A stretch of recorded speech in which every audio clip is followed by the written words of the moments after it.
Chapter 1267. Inside the main tent. By Xiaowen and Yuan Shang, these two brothers on the surface, were also toasting each other. The tent was filled with joy, and there was no sign of the swords and knives from before.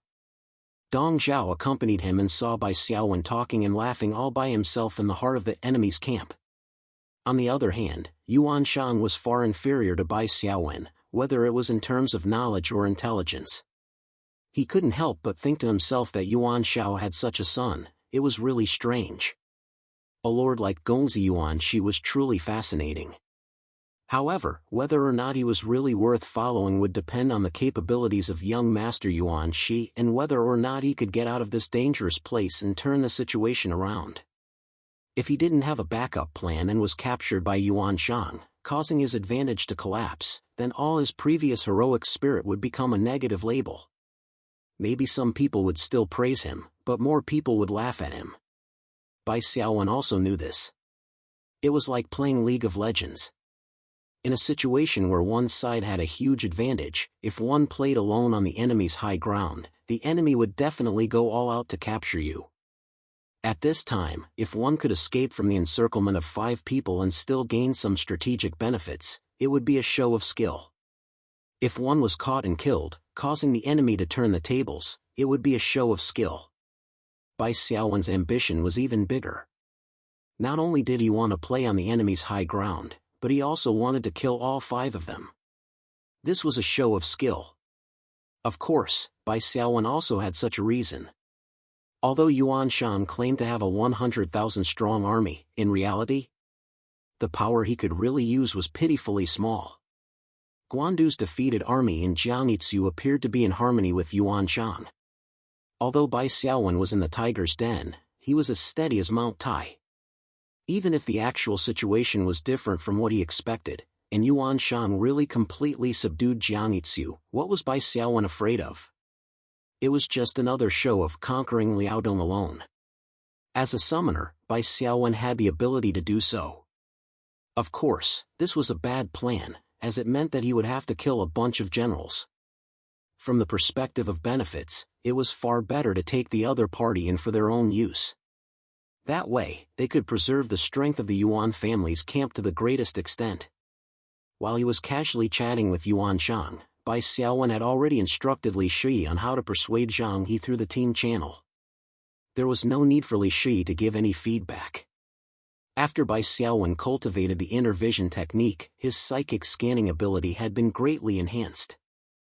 The main tent and the side tent were several li apart, but Bai Xiaowen could still hear the movements in the side tent by concentrating his psychic energy purposefully.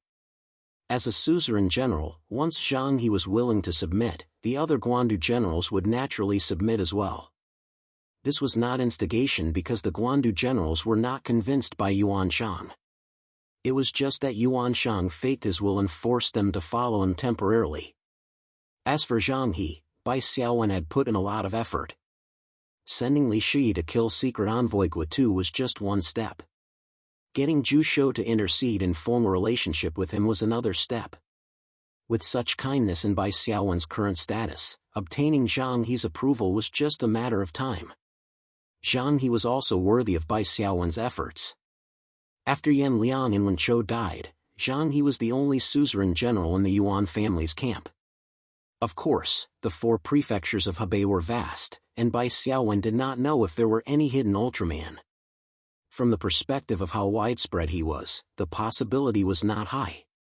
Furthermore, Zhang He was a general like Zhao Yun. He was very useful and listened to everything Zhao Yun said. In this sense, he was more useful than Guan Yu and Zhang Fei, the 2 valiant generals.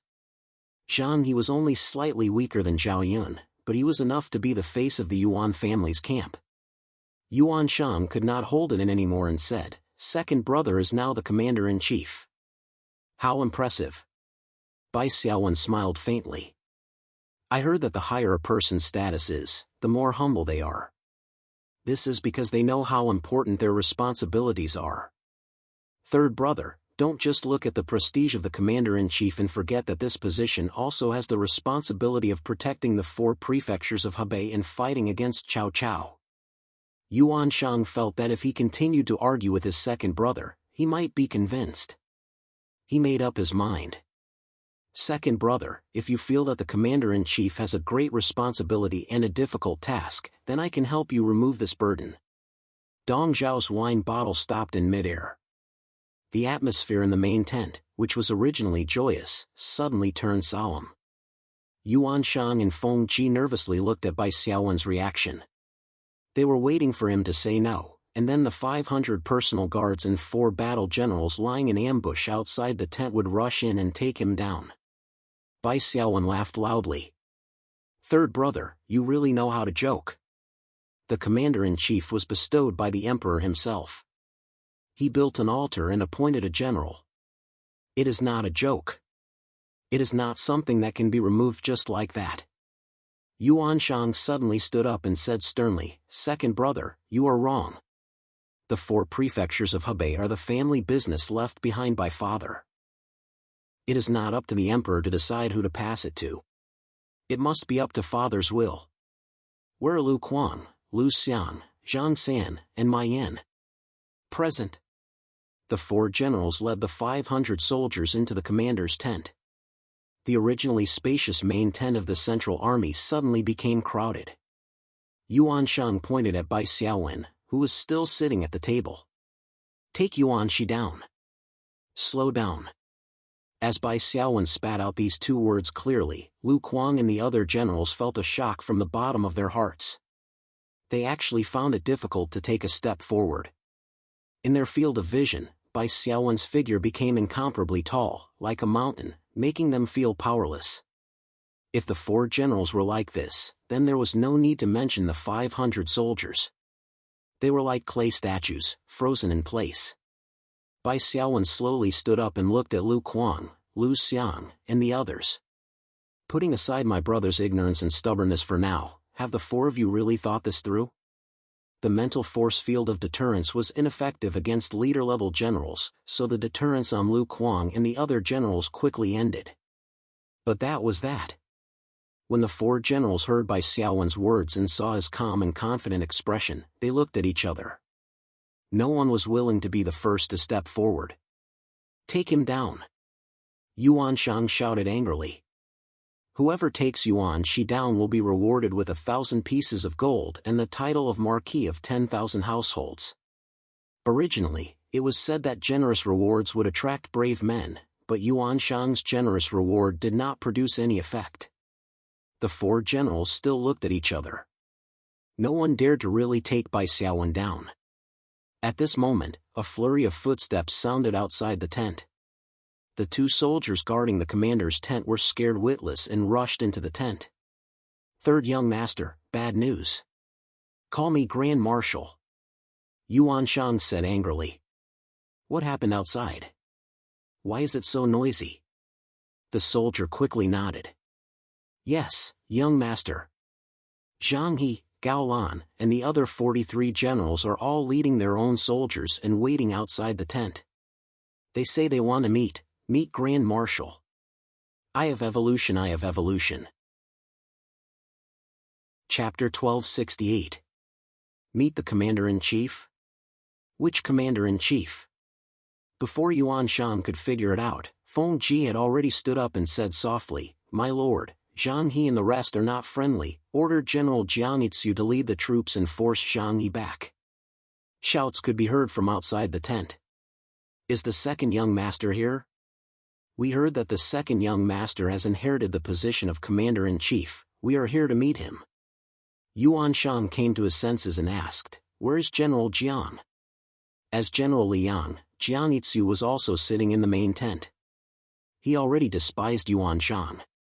Now that he heard the shouts of the Guandu soldiers, he knew what was going on.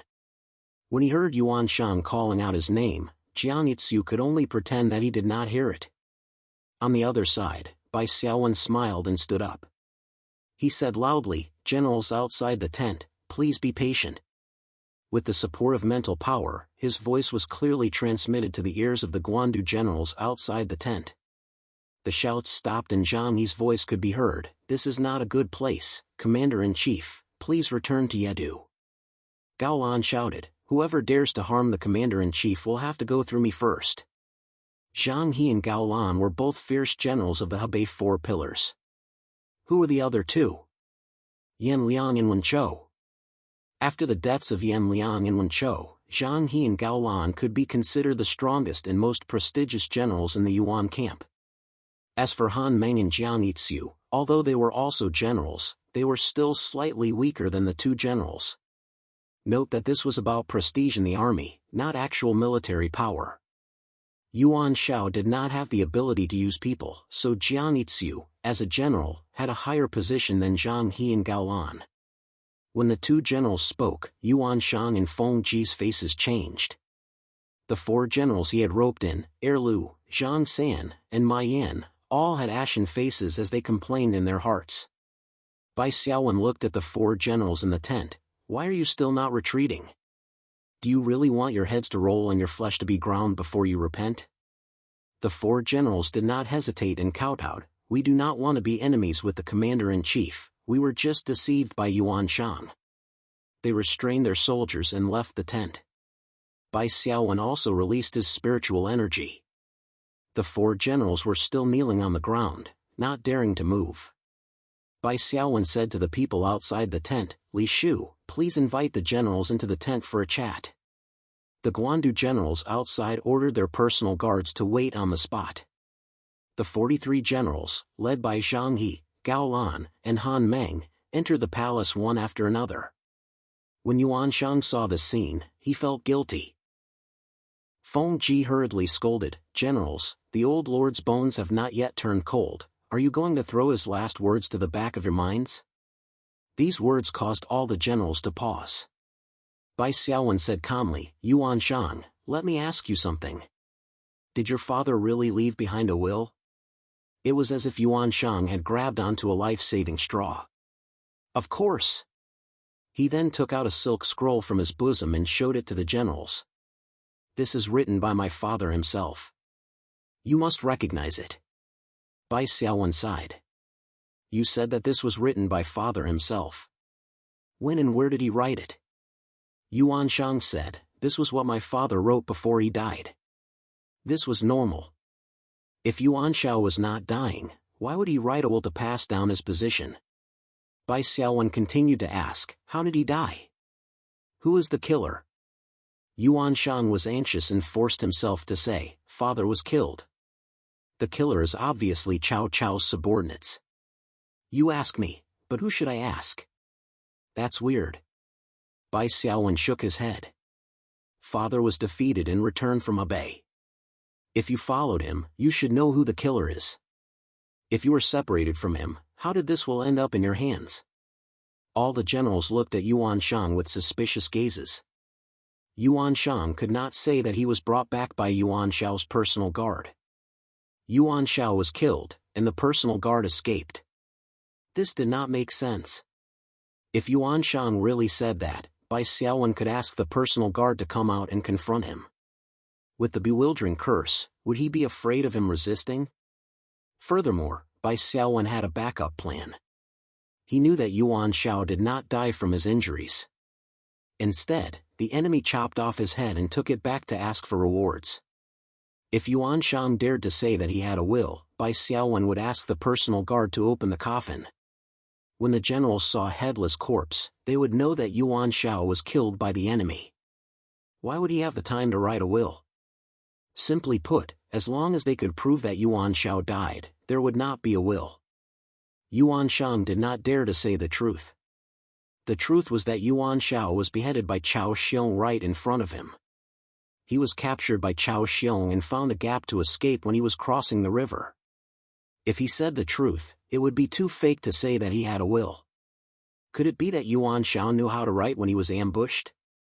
Or could it be that before his head was chopped off, the enemy was kind enough to let Yuan Shao write a will before he died? Yuan Shang was a little regretful. Would it be better if he just said that it was a verbal will? He only regretted that Feng Ji did not plan well. To make it more believable, he had to fake Yuan Shao's handwriting to make a piece of evidence. When the generals saw that Yuan Shang was at a loss for words, how would they not know whether it was true or false? Jiang Yitsu stood up and scolded, "I thought that it was the old lord's will, which was why I assisted you. Who knew that you would dare to fake a will and lie to the army, nearly causing me to make a huge mistake?" After he finished his impassioned speech, Jiang Yitsu dropped to his knees in front of Bai Xiaowen and said, "I know my mistake. Please punish me, Grand Marshal." Li Shi poked Han Su and said in the party channel, "This loyalty doesn't seem to be very loyal." Han Su only smiled. Bai Xiaowen, Team Channel, "It is normal to seek benefits and avoid harm." He personally helped Jiang Yitsu up and said gently, "General, you were blinded by Yuan Shang. What did you do wrong?" Yuan Shang saw that the situation was not good, so he looked around and wanted to escape. How would the Guandu generals let him go? Now was the time for them to gain merit in front of their new lord. This was especially so for Jiang Yitsu, who was eager to atone for his crime by performing meritorious deeds. He rushed forward like an arrow and pinned Yuan Shang down in the middle of the table. He ordered his personal guards to come forward and tie Yuan Shang up tightly. On the other side, Gao Lan took down Feng Ji. The generals escorted Bai Xiaowen to the seat of honor. Inside the command tent, they paid their respects to their lord. Bai Xiaowen smiled, "Generals, please rise. In the future, I will need your courage to conquer the world. When I came, I had already asked the emperor to reward all of you. However, Yuan Shang purposely covered it up, so all of you do not know about it. Minister Dong, please announce the decree again." Dong Zhao was dazzled by this series of unforeseen events. His admiration for Bai Xiaowen was like the water of the Yangtze River flowing endlessly, like the overflowing of the Yellow River, unable to be stopped. He immediately tidied up his clothes and stood up to read the decree. When the generals heard about the rewards, they were all overjoyed. The dark clouds of Guandu's defeat were swept away. Eye of Evolution, Eye of Evolution. Chapter 1269. Within the main tent, Bai Xiaowen sat high up in the commander's seat. Below him were 2 rows of generals in a row. Han Meng stepped out and cupped his hands. "My lord, Lu Kuang, Lu Xiang, Zhang Ji, and Mai Yan are all Yuan Shang's lackeys. You saw that just now. I think we should behead these 4 generals as a warning to others." Bai Xiaowen looked at Han Meng's stats. After these generals recognized him as their master, he could view their stats for free, and it was even more detailed than Insight. As a level 9 rare leader, Han Meng had 100 strength. He was a strength-type general. Let's not talk about the specifics and just talk about the special skill, Ferocious Sharpness. Ferocious Sharpness, when leading light cavalry and light infantry in battle, strength plus 20, when charging for the first time, the movement speed and attack speed of the direct troops increase by 15%, direct troops limit, 3,000. Bai Xiaowen recalled Han Meng's battle record. He seemed to have been sent by Yuan Shao to transport grain and was defeated by Su Huang. Seeing this special skill, Bai Xiaowen shook his head inwardly. Han Meng was clearly the type to lead light cavalry and charge into enemy lines. Yuan Shao used him to escort grain and supplies. Bai Xiaowen also looked up the description of the direct troops limit of 3,000. This meant that Han Meng's Ferocious Sharpness special skill could only affect 3,000 soldiers. Even if he had 10,000 more direct troops, it would be useless. Only 3,000 soldiers closest to him would receive a charge buff. And this direct troops limit was related to the general's commanding ability. Commanding ability was a hidden attribute and was not displayed. But it was clear that Han Meng's commanding ability was not very high. Now that Han Meng had stepped out and requested the execution of the 4 generals, it was a further show of loyalty. Bai Xiaowen summoned Lu Kuang and the others, and they hurriedly knelt in front of him. "Do you know your crimes?" Lu Kuang and the others hurriedly kowtowed. They had been deceived by Yuan Shang and deserved to die. Bai Xiaowen said, "I should have beheaded you in public, but now that I am in dire need of manpower and Yuan Shang faked his father's will, I can forgive you. Thus, I forgive your crimes. In the future, when you face battle, you must do your best to redeem yourself and not lose the title of Marquis." Having escaped death, Lu Kuang and the others hurriedly knelt down to express their gratitude. Beside him, Dong Zhao said, "These 4 people are Yuan Shang's former subordinates. I'm afraid they don't really want to submit." Bai Xiaowen secretly praised Dong Zhao's cooperation. "I will pledge my loyalty to them, and these 4 will definitely be loyal to Yuan Shang and will no longer be used by him." The 4 generals wept as they thanked him endlessly. Bai Xiaowen ordered the 4 of them to leave. Zhang He and Gao Lan stepped forward and said, "My lord, it is said that Zhu Shou Darren is being held captive by Yuan Shang in the Liang barracks. My lord, please issue an order to rescue him." Jiang Yitsu couldn't sit still any longer. He hurriedly stepped out and said, "My lord, Liang barracks is still under the jurisdiction of this general." This Jiang Yitsu had eyes but failed to see. "Don't worry, your majesty, I will immediately send my trusted aide to Liang and invite Lord Jusho over." Gao Lan looked at Jiang Yitsu. Bai Xiaowen knew that Jiang Yitsu must have known that Yuan Shang had faked his will. Otherwise, why would he imprison Zhu Shou? However, now was not the time to pursue this matter, so he nodded. What Bai Xiaowen focused on was Zhang Yi's stats. After all, he was the only lord under his command. Zhang Yi's stats were not outstanding. His main stat was strength, but his strength was only 100 points. For a level 8 lord, this was considered low. However, Zhang Yi's agility was not weak either. It was as high as 75 points. Lord skill, formation change. Zhang He is proficient in the art of war and battle formations.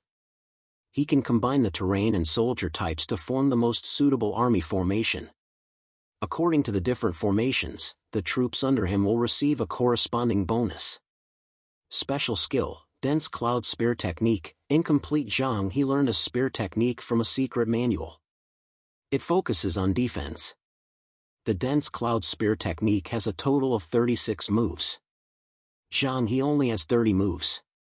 Effect: when using a spear-type weapon, polearm weapon specialty level +2 by default. Block and parry chance increased by 30%. As expected, Zhang Yi's combat strength is not that high. Moreover, the spear technique he learned is not complete. There are only 30 moves. No wonder in the Romance of the Three Kingdoms, he was reduced to the background of the other top generals. Bai Xiaowen mumbled in his heart. However, Bai Xiaowen still valued Zhang He. This person was talented as a commander. His lord skill, formation change, was most suitable for fighting head-on battles. Moreover, there was no upper limit to the number of soldiers it could affect. It also did not state that they had to be directly under him. However, the larger the number of soldiers under him, the harder it was to change formations. This made it harder for him to use Zhang Yi's skill. All in all, it was more appropriate to give Zhang He more than 10,000 to 30,000 soldiers. As for Gao Lan, he was similar to Han Meng. He was also a rare strength-type lord. His special skill was called Force Slash. Special skill, Force Slash, passive. Gao Lan receives an additional 20 strength. Activating Force Slash allows Gao Lan to receive an additional critical hit rate and critical hit damage against generals with lower strength than him. For every point of difference in attributes, Gao Lan's critical hit rate and critical hit damage are increased by 1%. Tortoise, how good would it be if this was his summon creature? After he absorbed enough damage and activated his pain potential, he could throw a symbiotic power at Gao Lan. Gao Lan would have close to 180 strength points. He would be able to kill rare commanders with 100 strength points within 3 slashes. Unfortunately, there was no such thing. This special skill looked domineering, but when facing an opponent of the same level, the active effect was like having no effect at all. Instead, it was a great weapon for killing weak generals. Of course, the passive increase of 20 strength points was definitely worth it. Bai Xiaowen looked at the other generals in the tent. He did not see any outstanding attributes, so he did not mention them. Next, facing the tied-up Yuan Shang and Feng Ji, Bai Xiaowen frowned slightly. "Yuan Shang, I thought of you as my brother, so I came here personally. I wanted to persuade you to change your mind and accept the Imperial Court's title. Who knew that you would ignore your family and be so daring?" Your father's body is not cold yet, and instead of taking revenge, you spread fake orders to split Hebei apart. You are such a disloyal, unfilial, untrustworthy, and unrighteous person. You are a disgrace to your family. Bai Xiaowen was filled with killing intent. He shouted, "Where's Li Shi?" Li Shi immediately stepped forward. Yuan Shang's face was a little pale. When Bai Xiaowen scolded him for being a disloyal, unfilial, untrustworthy, and unrighteous person, he knew that he was finished. In the three kingdoms, loyalty, filial piety, and righteousness were the foundation of one's life. Without these words, it would be extremely difficult to gather talents. Seeing that Bai Xiaowen wanted to kill him, Yuan Shang was in disbelief and fear. He wanted to push the blame to Feng Ji, but he hesitated.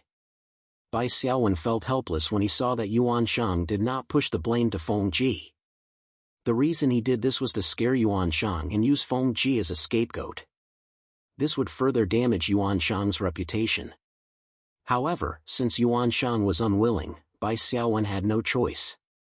Killing Yuan Shang was not a good idea. Take Yuan Shang away. When I return to Yedu, I will personally bring him to Mother to ask for forgiveness. Li Shi accepted the order. Bai Xiaowen stared angrily at Feng Ji, "You immoral scholar. You only know how to talk and slander people. When have you ever offered a useful plan? Guandu was defeated, and you cannot escape the blame. However, you did not repent and went from bad to worse. You instigated my brother to spread fake orders and break up the relationship between brothers. If I do not kill you, the heavens will not allow it." Chapter 1270. Fengji protested, "If you want to kill Fengji, aren't you afraid that you will be labeled as intolerant?" Bai Xiaowen said, "If I don't kill you, I won't be able to forgive you. I have the capacity to forgive others, but I definitely won't tolerate a despicable person like you." He immediately ordered his men to push Fengji out to be beheaded. Not long after, the head was presented. Zhang He, a strategic general, had long seen through Fengji's lack of talent and virtue. He only managed to gain the Lord's attention by sucking up to Yuan Shao with his mouth. When Fengji was killed, Zhang He and the other generals naturally clapped their hands in joy. As for being intolerant, that was even more nonsense. Bai Xiaowen did not blame Jiang Yixiu and even tolerated Lu Kuang and the other three generals. This showed his tolerance. Gao Lan stepped out again and said, "Lord, Fengji should be killed, and so should Guotu."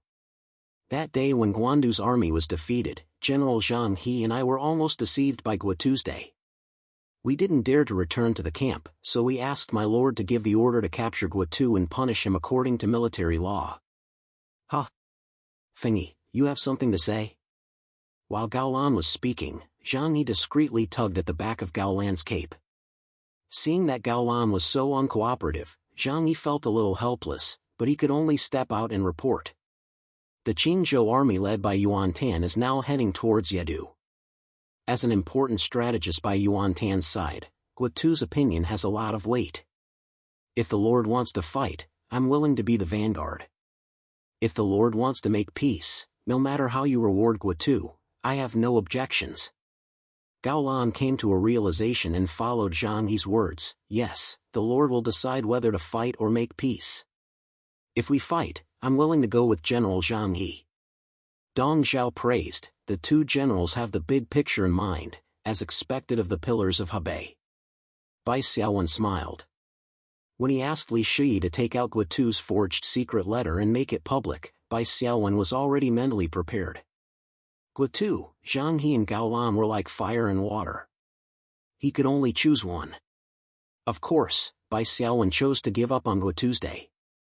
This person was not much smarter than Feng Ji, and he was very selfish. Bai Xiaowen was not willing to accept such a person even if he had some talent. Furthermore, Guotu's misdeeds had been exposed in front of the Guandu generals. If they kept him alive, wouldn't they be disappointed? "Generals, please don't be impatient. I already have a plan on how to deal with Guotu's day." Zhang He and Gao Lan were curious, but it was inconvenient for them to ask further. They could only hold it in. After Bai Xiaowen subdued these 100,000 troops, Hebei was basically stable. With just Yuan Tan's 30,000 men, what kind of waves could they stir up? In the worst-case scenario, if the two sides fought, Yuan Tan could only be a mantis trying to stop a chariot. However, Bai Xiaowen still did not want the Hebei disciples to have any internal conflicts. Just as he said, he had a better strategy. After returning to Yedu, Bai Xiaowen first brought Yuan Shang to Madame Lu's residence to receive his punishment. This was a shameful matter, so Bai Xiaowen dismissed his subordinates. After listening to Bai Xiaowen listing out Yuan Shang's crimes of disregarding the overall situation, forging a will, and even plotting to harm Yuan Shi at the banquet, Madame Lu could not help but cry out in grief, pointing at Yuan Shang and cursing him. However, Madame Lu still begged Yuan Shi to spare Yuan Shang's life. Bai Xiaowen was prepared. Don't worry, mother, I'm not a merciless person. Even if third brother treats me like this, I won't kill him. After all, he's my brother. However, I can't let him off so easily, or else the generals won't be happy. Madame Lu said with tears in her eyes, since you've already subdued them, how can you let them interfere with our family matters? Don't punish third brother. As his mother, I'm willing to accept all his crimes. Seeing that Madame Lu was about to throw a tantrum, Bai Xiaowen's face sank. Our Yuan family rules the 4 states of Hebei. Family matters are national matters, and it's our duty to speak up. As for mother, I don't dare to accept Yuan Shang's crimes. Every mistake has its owner. Fingji instigated him first, and I've already executed him. Yuan Shang's mistakes need to be borne by himself. Madame Lu was shocked, and she looked at Bai Xiaowen strangely. She suddenly realized that the son in front of her, Yuan Shi, was no longer the cowardly and obedient son she once knew. He already had great power in his hands. He had 3 of the 4 states, and he was the new commander-in-chief who inherited the foundation of her husband, Yuan Shao. He was the first duke of the late Han dynasty. The emperor was also in his hands. Yuan Shi's power was even stronger than Yuan Shao's in the past. When Madame Lu realized this, she immediately stopped throwing a tantrum. She stopped crying. Shani, what do you want to let your third brother go? Bai Xiaowen's expression changed as quickly as flipping a book. He said gently, third brother made such a big mistake because father and mother were always busy and lacked discipline. I thought that since third brother is so mischievous and has yet to reach adulthood, I can't let him go outside. I don't want him to be led astray by Fingji. I need to be by my son's side at all times to teach him how to conduct himself and how to do things. Yuan Shan was shocked. Second brother wants to seize my military power. However, after thinking about it carefully, he realized that he didn't have any military power anymore. He shrunk his neck and didn't dare to say anything. Bai Xiaowen continued, Mother, don't worry. When third brother becomes successful, I won't treat him unfairly. Madame Lu said, you'll be fighting outside in the future. Swords and spears don't have eyes. What if your brother gets hurt? Why don't you let him stay in Yedu? I'll urge him to study hard every day. Bai Xiaowen shook his head and said, Mother, don't worry. I'll send a trustworthy general to protect third brother. Unless I die, nothing will happen to third brother. He wouldn't let Yuan Shang stay in Yedu. After pausing for a moment, Bai Xiaowen continued, now that third brother's matter is over, there's still big brother outside. He seems to have the same thoughts as third brother. Right now, big brother is leading 30,000 soldiers from Qingzhou. They've passed by Qinghe and should be in Jiulu County by now. Madame Lu said, go to big brother's camp again and bring him back. Bai Xiaowen shook his head and said, I'm afraid big brother won't agree. That's why I want to ask for a letter from mother saying that I have no intention of harming you. Big brother should consider the safety of Hebei. Don't be a mantis trying to stop a chariot and seek defeat. Come to Yedu as soon as possible to meet the emperor and thank him for the appointment. Madame Lu also understood that Bai Xiaowen, Yuan Shi, now controlled 3 prefectures. He also had the Guandu generals under his command. His strength was more than 10 times stronger than Yuan Tan's. Not to mention 30,000 soldiers. Even if there were 300,000, it would be a waste if they didn't have a general. Madame Lu could only fight for some benefits for her eldest son. Now that you're the commander-in-chief, you need to give your big brother a big official position. Otherwise, even if I write a letter, your big brother won't listen. Bai Xiaowen smiled and said, "Of course. Mother, just write a letter. As for the official position, I'll ask the emperor for it." For updates today. Reason: sponsored partnerships. Please forgive me. Chapter 1271. Madame Lu quickly wrote a letter and handed it to Bai Xiaowen. Bai Xiaowen didn't open it. At this point, if Madame Lu wanted her two sons to be safe and sound, she could only follow his arrangements. She definitely wouldn't act on her own. After receiving the letter, Bai Xiaowen sent a messenger to Julu to welcome Yuan Tan. However, Bai Xiaowen did not promise in advance what position he would be given. Instead, he asked Yuan Tan to come to Yedu first. The next day, Jiang Yitsu respectfully escorted Zhu Shou to Yedu. Although he was imprisoned in Liang, Zhu Shou's complexion was good. It seemed like he did not suffer much. Zhu Shou approved of Bai Xiaowen inheriting the Yuan family business. Without any hesitation, he addressed Bai Xiaowen as Lord. Bai Xiaowen held Zhu Shou's hand. "Mister, you came at the right time. I have a difficult task that only you can do." Zhu Shou said, "My lord, what is it? Just tell me." Bai Xiaowen said a few words in a low voice. Zhu Shou was shocked at first. He thought about it carefully and said, "My lord's plan is great. It has the charm of great ancestor Gaozu. However, if it succeeds, we will need the help of one person." "Who?" Zhu Shou said, "The former Beihai Prime Minister and Qingzhou Provincial Governor. The current Minister of Finances, Kong Rong, Kong Wenju." Bai Xiaowen frowned. "This person is indeed useful. However, we cannot let him stay in Qingzhou. Kong Rong was once the provincial governor of Qingzhou. When Yuan Tan led his army over, Kong Rong did not win and gave up on Qingzhou. Later on, the Shudu Imperial Court under Cao Cao's control appointed Kong Rong as a court official. He was first a general and then a minister of finances, 9 ministers. In Bai Xiaowen's eyes, Kong Rong was a person who only knew how to talk. His talent was limited and he was definitely not on the same side as him. When Sun Yu was selecting talents in Sudu, he even asked Bai Xiaowen if he wanted Kong Rong. However, Bai Xiaowen decisively rejected him and took him to Yedu as an ordinary imperial court official. Kong Rong, who had once served as the provincial governor of Qingzhou, indeed had the ability to help Zhu Shou complete Bai Xiaowen's plan. Hearing Bai Xiaowen's concern, Zhu Shou laughed and said, "Kong Rong is the 20th descendant of Confucius. Every word and action of his is afraid of not following etiquette and dishonoring his ancestors. Since my lord has the Son of Heaven in your hands, you only need to issue an imperial edict when the time comes. How would he dare to not come?" Bai Xiaowen nodded in understanding. He couldn't help but think to himself that having a smart person by his side to praise the military strategy could indeed help him find and fill in the gaps, saving him a lot of effort.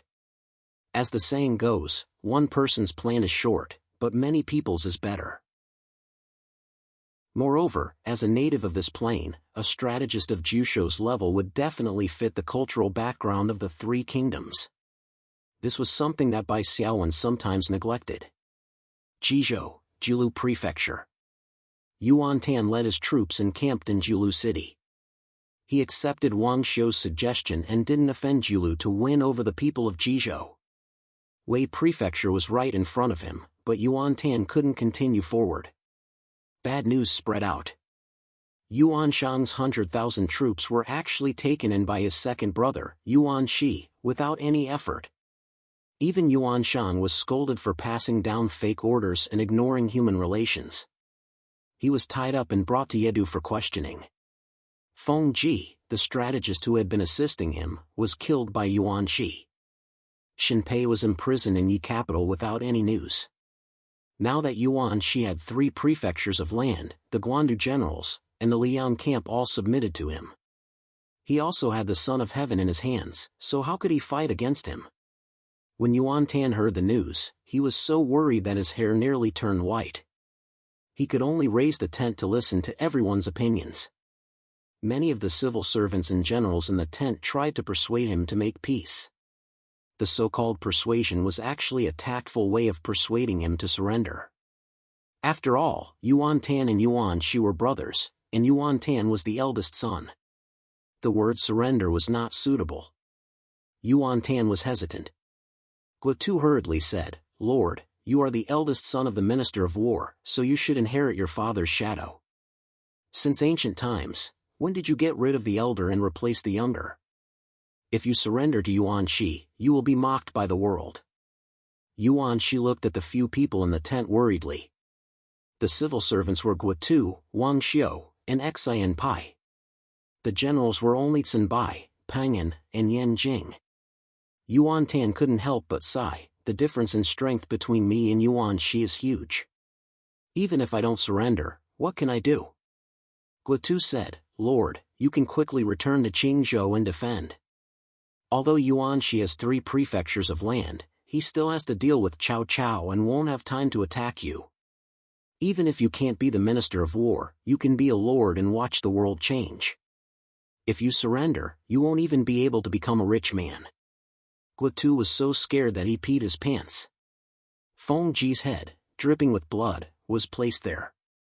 His position in Yuan Tan's camp was similar to Feng Ji's position in Yuan Shang's camp. Moreover, he had a feud with Zhang He and Gao Lan. If it was a lord like Yuan Shao, Guotu was confident that he could use his glib tongue to distort the truth. But if it was Yuan Shi? Guotu withered. If Yuan Tan surrendered, as the strategist, he wouldn't be able to escape alive. While they were discussing, a letter from Yadu's mother, Lady Lu, arrived. Yuan Tan received the messenger and read the letter. He said to the civil and military officials, "Mother said that she had asked second brother to give me a big official position. She told me not to think too much and to go to Yadu to thank the emperor. What do you think?" Guotu hurriedly said, "Lord, you can't believe it. Even if it was written by the old madam, it could be Yuan Shi's scheme to put you under house arrest in Yadu. Otherwise, why didn't the letter mention anything about an official position? And I didn't see the emperor's edict." Just as Yuan Tan was hesitating, the messenger said, "General, there's also a letter from the commander-in-chief." Yuan Tan said, "Why didn't you hand it over earlier?" He immediately took the letter. He was most concerned about Yuan Shi's attitude. After reading the letter, Yuan Tan was shocked. Second younger brother said that for the sake of the harmony between the brothers and not to hurt their brotherhood, he asked the emperor to give me the title of Grand Commandant and make him the great general. The edict will be sent down in a few days. Yuan Tan was in disbelief. He looked at everyone. "What do you all think?" Xian Pai said, "After all, you are the eldest son. Based on the rules, you should inherit your father's shadow. Second young master's actions aren't impossible." Guotu said, "That's definitely a lie. Don't believe it." Yuan Tan was tempted, but because of what Guotu said, he didn't dare to believe it. Guotu suggested, "Why don't you station troops in Julu and wait for the imperial court's edict to arrive?" The imperial court's edict wouldn't be changed. Even the Shudu imperial court under Cao Cao's control had to maintain the prestige of the imperial court. If not, the edict would become more and more worthless. Yuan Tan said, "If the edict really arrives, what should we do?" Guotu said, "If that's really the case, my lord has the imperial court's official title, the status of the eldest son, and military power. Once you make a call, the ambitious people in Ji province who remember old my lord's benevolence will definitely switch sides and pledge allegiance to my lord. At that time, if we advance, we can plot against Jizhou, and if we retreat, we can protect Qingzhou." Wang Xiu said, "Although that's the case, we still need to be wary of Yuan Shi's stalling tactics. If they surround us while we station troops in Julu, it will be too late to regret." Guotu said, "You can send more scouts to scout Liang, Yi City, and other important places. If Yuan Shi mobilized the army, how could he hide it from the Lord's eyes and ears?" Chapter 1272.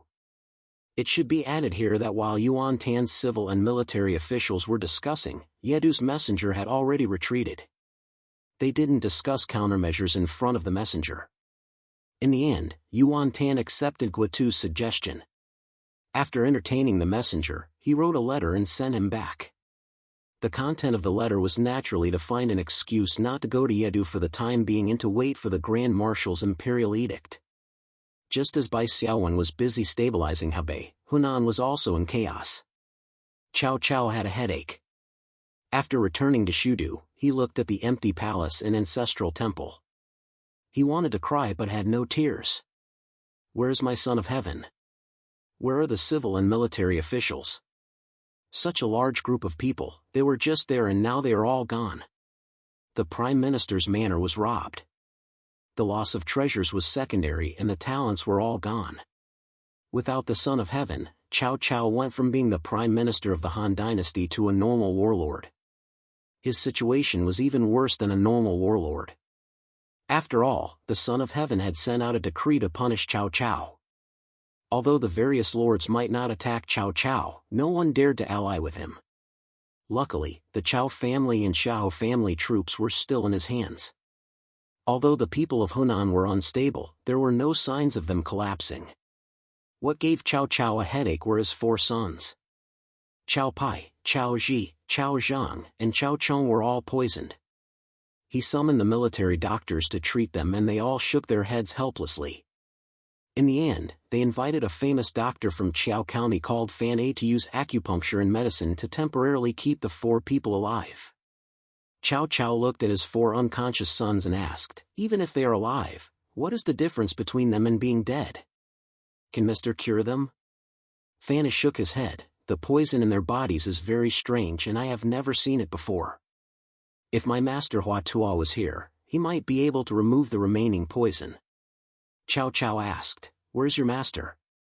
Fan A said, my master treats the world and saves people. It is said that he appeared in Jiangdong a year ago. I don't know where he is now. The 3 kingdoms was not like the information age. Otherwise, Fan A could just call Hua Tuo and ask him to come to Shudu as a freelance surgeon. Cao Cao could only order people to head to Jiangdong to find Hua Tuo. However, Fan A said, Prime Minister, why do you have to give up what is near and seek what is far? At this time, there is a divine doctor in Chiao County whose medical skills are 10 times better than mine. He is not inferior to my teacher. Cao Cao was overjoyed. Who is this person? Fan A said, this man's name is Zhang Ji, courtesy name Zhongjing. He was originally the governor of Changsha. When this duke was in office, on the 1st and 15th of every month, he would open a large yamen. He did not concern himself with government affairs, but specialized in treating the common people's illnesses. His medical skills were superb. Many people came from afar with luggage to seek medical treatment. Later, Mr. Zhang resigned from his position and practiced medicine all over the world. He exchanged his medical skills with famous doctors from all over the world. Now, he's in Chiao County. Originally, he came to look for my teacher out of admiration, but my teacher wasn't here. Mr. Zhang and I talked for a while. Although it's just an exchange, Mr. Zhang's knowledge and medical skills are far superior to mine. After staying at my house for a few days, I feel that I've made some progress. Cao Cao suddenly came to a realization. I have also heard of Changsha's governor Zhang Ji's reputation of practicing medicine for a long time. Unexpectedly, he is in Chiao County. The heavens have blessed my son. Fan A said, Prime Minister, if you want to invite Mr. Zhang over, you have to go quickly. Mr. Zhang has already told me that he feels that the world is full of pain and suffering, but he does not have a detailed medical book. As a result, quacks run rampant and disregard human life. After traveling the world and visiting famous doctors, he will head to Lingnan to live in seclusion and focus on writing books. Cao Cao nodded and thanked Fan A. Thinking about it, Cao Cao called over Zhang Liao and Su Chu. The 2 of you, go with advisor Guo Jia and bring 300 Huban troops to Chiao County to invite the divine doctor Zhang Ji over. Do not leak the news. Although the two generals were confused, they did not ask for the reason and accepted the order. Cao Cao was still not at ease, so he took off the Etienne sword from his waist and gave it to Su Chu. No matter who it is, use this sword to kill anyone who tries to stop you. Qiao County and Yingchuan County were adjacent and were not far away. Zhang Liao and Su Chu knew that the matter was urgent, so they brought Guo Jia and the 300 Yuban troops and quickly traveled. That night, at dusk, they invited the divine doctor Zhang Zhongjing back to the Prime Minister's manor. Zhang Liao reported, "We were trying to invite the divine doctor. On the way back, we were attacked by an assassin. Luckily, Advisor Guo noticed in advance and did not let the assassin succeed." Cao Cao said, "Where's the assassin? Interrogate him severely."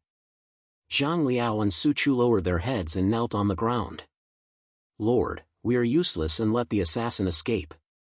Cao Cao's eyes opened wide and he angrily scolded, "You are all generals on the battlefield and have 300 Yuban troops. The assassin is just a commoner.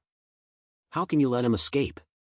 Guo Jia at the side cupped his hands and said, "Lord, please allow me to report. The assassin's path of origin is really weird. He was originally restrained by Zhang and Su Chu and was tied up. However, for some reason, he suddenly disappeared and the knot of the rope was still there. Many Yuban troops can testify to this." Cao Cao was suspicious and asked in a low voice, "Feng Xiao, what do you think?" Guo Jia said, "After the assassin disappeared, I divined a divination. The divination was called Thunder Sky Great Strength. I got the 5th line, the yin line and the yang position. The Book of Changes said, 6-5, lost sheep in the Book of Changes, no regrets." Cao Cao said, "Feng Xiao, wake up. Speak human language." "Old ya, of course, the original words were not like that. The original words were, Feng Xiao, don't be mysterious. Explain it to me." Guo Jia smiled, "It means that even if you lose a sheep on the road, you will not regret it. This assassin was originally impossible to catch. Moreover, after he escaped, he would not have the ability to cause any harm to Lord. Lord, just treat it as if this person is dead." Cao Cao was deep in thought. Zhang Liao carefully asked, "My lord, shouldn't we invite divine Dr. Zhang in?" Cao Cao quickly nodded. Zhang Zhongjing was indeed worthy of being called the medical saint of the late Han dynasty. When he saw the 4 young masters, he did not have the distress of other doctors. He said calmly, "The poison in the 4 young masters is living poison and not dead poison. Living poison seeks advantages and avoids harm. It is good at moving and hiding. Therefore, the power of medicine is not effective. Fanay's method uses acupuncture to restrict the movement of the poison. Therefore, it can save lives in the short term. However, in the long term, the power of acupuncture will weaken and the poison will flare up more violently." Cao Cao quickly asked, "Sir, can you save my son?" Zhang Zhongjing said, "A doctor is benevolent. As long as it is within my power, there is no reason not to save him." He immediately opened the cauldron to boil the medicine, boiling a pot of black medicinal soup with a fishy smell. The servants at the side all wanted to cover their noses but were afraid that Cao Cao would blame them. Cao Cao's eyes twitched, "Are we going to feed this medicinal soup to them?" Zhang Zhongjing shook his head and smiled, "No." He immediately ordered people to prepare 4 large bathtubs and pour hot water in. Then, he took off the clothes of the 4 young masters and put them in the water. After steaming for 15 minutes, the soup was probably 30% cooked. Zhang Zhongjing then ordered people to bring over the cold medicinal soup and place it under Cao Pai's nose. Not long later, a red bug crawled out of Cao Pai's nose and impatiently entered the stinky medicinal soup. As the leader, Cao Pai's body was stronger than normal people. Not long after the red bug crawled out, he had already woken up. He cried out and opened his eyes. Zhang Zhongjing did the same. Soon, red bugs crawled out of the noses of the 4 young masters and they woke up one after another. Cao Cao was delighted and quickly rewarded Zhang Zhongjing. He then pulled Zhang Zhongjing and said, "Why don't you stay in Shudu? Why do you have to go to Lingnan?" Zhang Zhongjing frowned, I need to focus on writing. How can I calm down in such a crowded place? Cao Cao forcefully said, Mr. Zhang, don't worry. I won't give you an official position. I will only give you 3 rooms in the Prime Minister Manor and a few servants to take care of you. As for other people, they are not allowed to disturb you. Otherwise, I will kill them. How about it? Zhang Zhongjing only shook his head. Cao Cao squinted his eyes and smiled, okay. Zhongkan, referring to Su Chu, bring the Tiger Army and escort the doctor. Go rest at the inn. Don't forget your etiquette. Su Chu replied, Mr. Zhang, please. Zhang Zhongjing said, Prime Minister, are you going to imprison me? Cao Cao only smiled shamelessly, it's just because I love talents. I can't bear to see the medical god buried in Lingnan. Zhang Zhongjing was helpless. When he met Su Chu, he really couldn't argue with him. So, he could only follow. Chapter 1273. Cao Cao's 4 sons could be said to have regained what they had lost. Cao Cao immediately ordered the officials and generals to have a feast at the Prime Minister Manor. They only left late into the night. After everyone left, only Cao Cao, Guojia, and Shi Jitsai were left in the hall. Cao Cao pulled Guojia and Shi Jitsai's hands and smiled. I heard that Feng Xiao and Jitsai are proficient in divination. I'm really curious. Can I learn this kind of divination? Shi Jitsai said, My lord is a great talent in governing the world. Why do you need to use this kind of method? It's a waste of energy. Guojia smiled, Jitsai is just teasing my lord. He said that my lord's talent is limited. Even if you waste energy, you won't be able to learn it. Cao Cao pretended to be angry, what kind of logic is that? I must learn it. Shi Jitsai looked at Guojia in deep thought. Guojia said, divination comes from the Taoist praying tree technique. This technique has the risk of revealing the secrets of the heavens. Therefore, the predecessors usually left books for future generations to learn. Very few pass it down by word of mouth. Cao Cao said, I'm fighting Bayan. How can I have the time to learn the books of the predecessors? Feng Xiao and Jitsai must teach me. The one who can teach me is the true genius. Guojia said, if my lord wants to learn, it's not impossible. I have a method to hide the secrets of the heavens. As long as the 2 of you hold your hands in your sleeves and write in secret, the heavens won't be jealous. Cao Cao laughed, that's a great method. The 3 of them sat in a circle. They each held out their hands and held the other 2 in their sleeves. Cao Cao first used his left hand to write in Shi Jitsai's right hand, suspicious bear. Guojia nodded and smiled, divination is 3,000. Every path leads to the Tao. My lord, which divination technique do you want to learn? As he spoke, his right hand didn't stop. In Shi Jitsai's left hand, he wrote, suspicious person. At this point, how could Shi Jitsai not guess the whole story? He smiled and said, when it comes to divination, one has to start from the Book of Changes. Shi Jitsai split his attention and wrote, Yi is also suspicious in Guojia and Cao Cao's palms. Yi referred to the strategist Lu Yi. Cao Cao narrowed his eyes and said, I'm afraid he is too difficult. Is there a quick way? After saying this, he wrote down if we want to get rid of him, who can we trust? In the hands of the 2 strategists. Guojia smiled and said, My lord, do not worry. There is a way to learn the Yi. He then wrote Dun Chuliao Huang on Cao Cao's palm.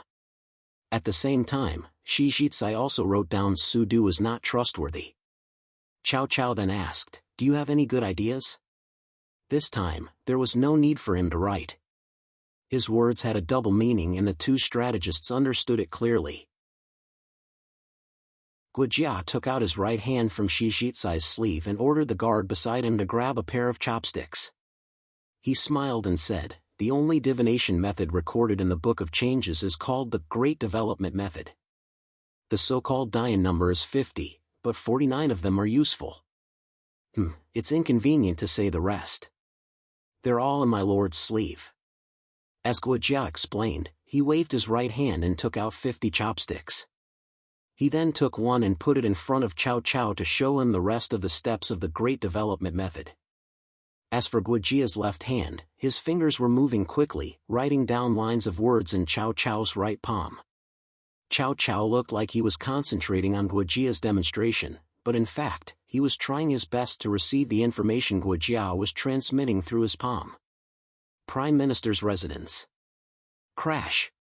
Cao Xiong, Richard, smashed a teacup. That wretched Huaxia witch doctor. Infuriating. On the side, the leader of the intelligence team, Alberta, sighed and said, "That's called a Chinese doctor, not a witch doctor." Although Huaxia's Chinese medicine can't compare to our Western medicine, it still has some praiseworthy aspects. Especially since this is the spirit realm's three kingdoms plane. It's not strange for a famous doctor to be able to cure the rotten bloodworm poison. Richard said, "I knew the situation wasn't good, so I sent Marvin to assassinate him." Alberta said, "I've always been opposed to this." Cao Cao was clearly suspicious. That's why he sent Zhang Liao and Su Chu, two fierce overlords, along with 300 elite special soldiers. Even if Marvin is the most outstanding stealth in our class, assassinating that doctor would still be very difficult. Richard said, "Who would have thought that Cao Cao would send Guojia?" It was Guojia who discovered Marvin's tracks ahead of time, leading to our failure. Alberta complained, even if the assassination was successful, who knows if Cao Cao would invite other doctors? Could it be that he would assassinate one after the other? You're thinking too simply. Richard knew he was in the wrong, so he changed the topic. That wretched Yuan Shi, which territory did he come from? Alberta shook his head. Currently, we have a spy in the Yuan family group and he is also doing his best to investigate. But I still haven't gotten any information. Richard hatefully said, "That bastard, don't tell me he doesn't know how important it is to capture 4 princes as hostages when 2 countries are at war." He threw Chow Pai's group of 4 back like a rag. This person is even more ruthless than us. Alberta sighed. I'm afraid our enemy isn't just Yuan Shi. Recently, the Raven Messenger sent information that Liu Biao of the Jingzhou group was defeated by the Sun Tzu group. Currently, more than half of Jingzhou's 9 cities have already fallen into Sun Tzu's hands. What? Richard suddenly stood up. Jingzhou is our second strategic target. It's an important springboard for me to take control of the Chao group. How could? Alberta glanced at him. Save your breath and think about how to get through this crisis. I received a secret report that after tonight's banquet, Cao Cao left his 2 most trusted strategists behind. What do you think they'll discuss while avoiding all the civil officials and generals? Richard said, "It can't be that they want to deal with us, right?" Alberta said, "It's very possible. You have to prepare for the worst." Soon, a black-clothed awakened appeared in the courtyard like a ghost. "Ma Tulin," Alberta said. "What is Cao Cao planning to do with those 2 strategists?" The black-clothed awakened whispered, "Don't worry. Cao Cao is playing an ancient Huaxia divination game. He asked the 2 strategists to teach him how to divine." Richard breathed a sigh of relief. It seems that the recovery of his 4 sons has made Cao Cao happy. Alberta had some doubts. No, the Chao group is still in danger. Based on my research on Cao Cao, he shouldn't do this. Richard disagreed. Don't think you're the only one who has studied Cao Cao. I've read the entire romance of the 3 kingdoms. Cao Cao will relax his vigilance when he's in a good mood. If it weren't for this problem, another powerful lord under him wouldn't have died. Alberta took a deep breath and said, "No matter what, you have to prepare for the worst. If Cao Cao really does attack you, you must immediately submit the main mission and mobilize the whole team to kill as many Chao generals as possible to get the treasure chest to make up for our losses. If that's the case, wouldn't it be the same as benefiting Yuan Shi? And there might be hostile hunters in the Jiandong group?" Richard said unwillingly. Alberta said angrily, "The situation has developed to this point. The problem with your decision-making is very serious. You still want to fight with the hunters? What's the benefit of fighting with them? What we care about is profit. If we can recover even a little bit of loss, it's worth it. Chapter 1274. After Cao Cao invited the generals for a banquet, he held a meeting the next day. Cao Cao sat on the main seat and looked at the generals and officials. Yesterday, my 4 sons were poisoned. This is a joyous matter, so I held a banquet to celebrate. However, thinking about the reason for their poisoning, Yuan Shi is definitely the mastermind. This person pretended to be righteous and let my 4 sons return to the city, but he had already poisoned them. I swear to take revenge. Strategist Lu Yi said, Lord, please be careful. Yuan Shi is despicable, but the Hunan provinces are not stable. Yuan Shi ordered the various lords to attack us. I heard that Ma Teng and Hanzhong Zhanglu are all tempted. Zhanglu is not a problem, but Ma Teng, the governor of Xiliang, must be guarded against. Qing Yu agreed with Lu Yi. Now that we lack grain, lords should store up grain and wait for the summer harvest to set off. Shi Zhizai stepped out. My opinion is different from the 2 of you. Although our army is in trouble, how good are the 4 provinces of Hebei? Yuan Shi is not the eldest son. Yuan Shao died in battle, and the 3 sons do not submit to one another. They will definitely attack one another and cause chaos. If we do not take advantage of the fact that they are not stable to attack Hebei, when they recover, we will have one more enemy. At this moment, Bai Xiaowen was attacking Yi City and had not taken over Yuanshang's power. Furthermore, the spies that the Chao army sent to Jizhou would need some time to report back. This was why Shi Zhizai said that the 3 sons would attack. This was also a normal inference. Who would have thought that Bai Xiaowen would take the risk alone and go to Yuanshang's camp in person? Without spending a single soldier, he was able to bind Yuanshang and subdue 100,000 soldiers. Simply put, even if the strategists of the Chao family knew that Bai Xiaowen was smart, they would not have thought that he was so smart. Guojia said, Lu Biao is just lost, and Jingzhou is weak. Sun Tzu of Jiangdong wants to swallow it up, so he will definitely take this chance to send troops.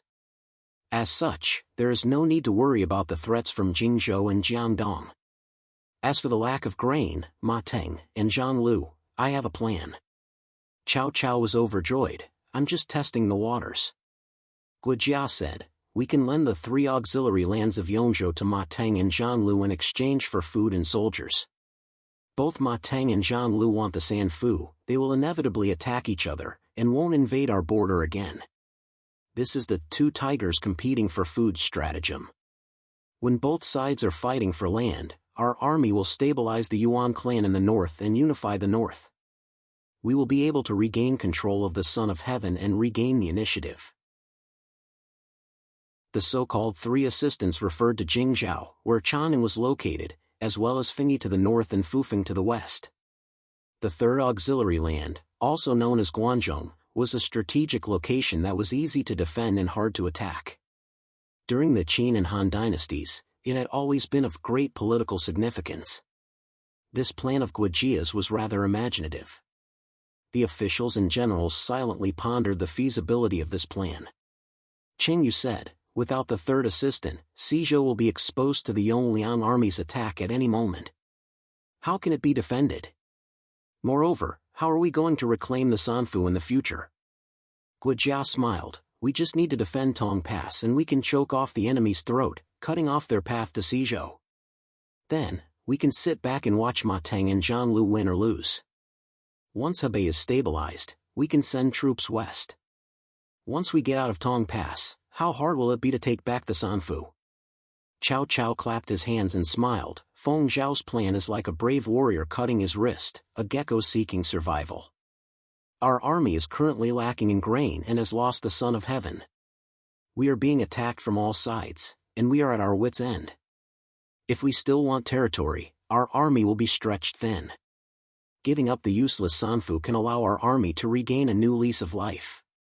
During the 2 Han dynasties, the Sanfu where Chang'an was located was really rich, with a population of over 1 million. However, Xiliang's Dongzhuo's faction, Li Ju, Guosi, and the others, had caused the prosperous Sanfu to become desolate. large amounts of people moved to Hanzhong, Suzhou, and the like to avoid the attacks of the Xiliang army. As such, Cao Cao's useless sanfu was not just a casual remark. Guojia continued, before the handover, we can forcefully move the people from the sanfu to Suzhou to increase the population there. Forcefully moving people was something that Cao Cao had done in history. After he took down Hanzhong, he saw that the population was flourishing, so he ordered them to move to the Guangzhou region, which was the sanfu, allowing the Chang'an region to prosper once more. Guojia's request to move the people from the sanfu was beneficial to the Cao family while also considering the people there. Based on his plan, the sanfu would definitely fall into chaos for a period of time, and it would be better for Suzhou to be peaceful.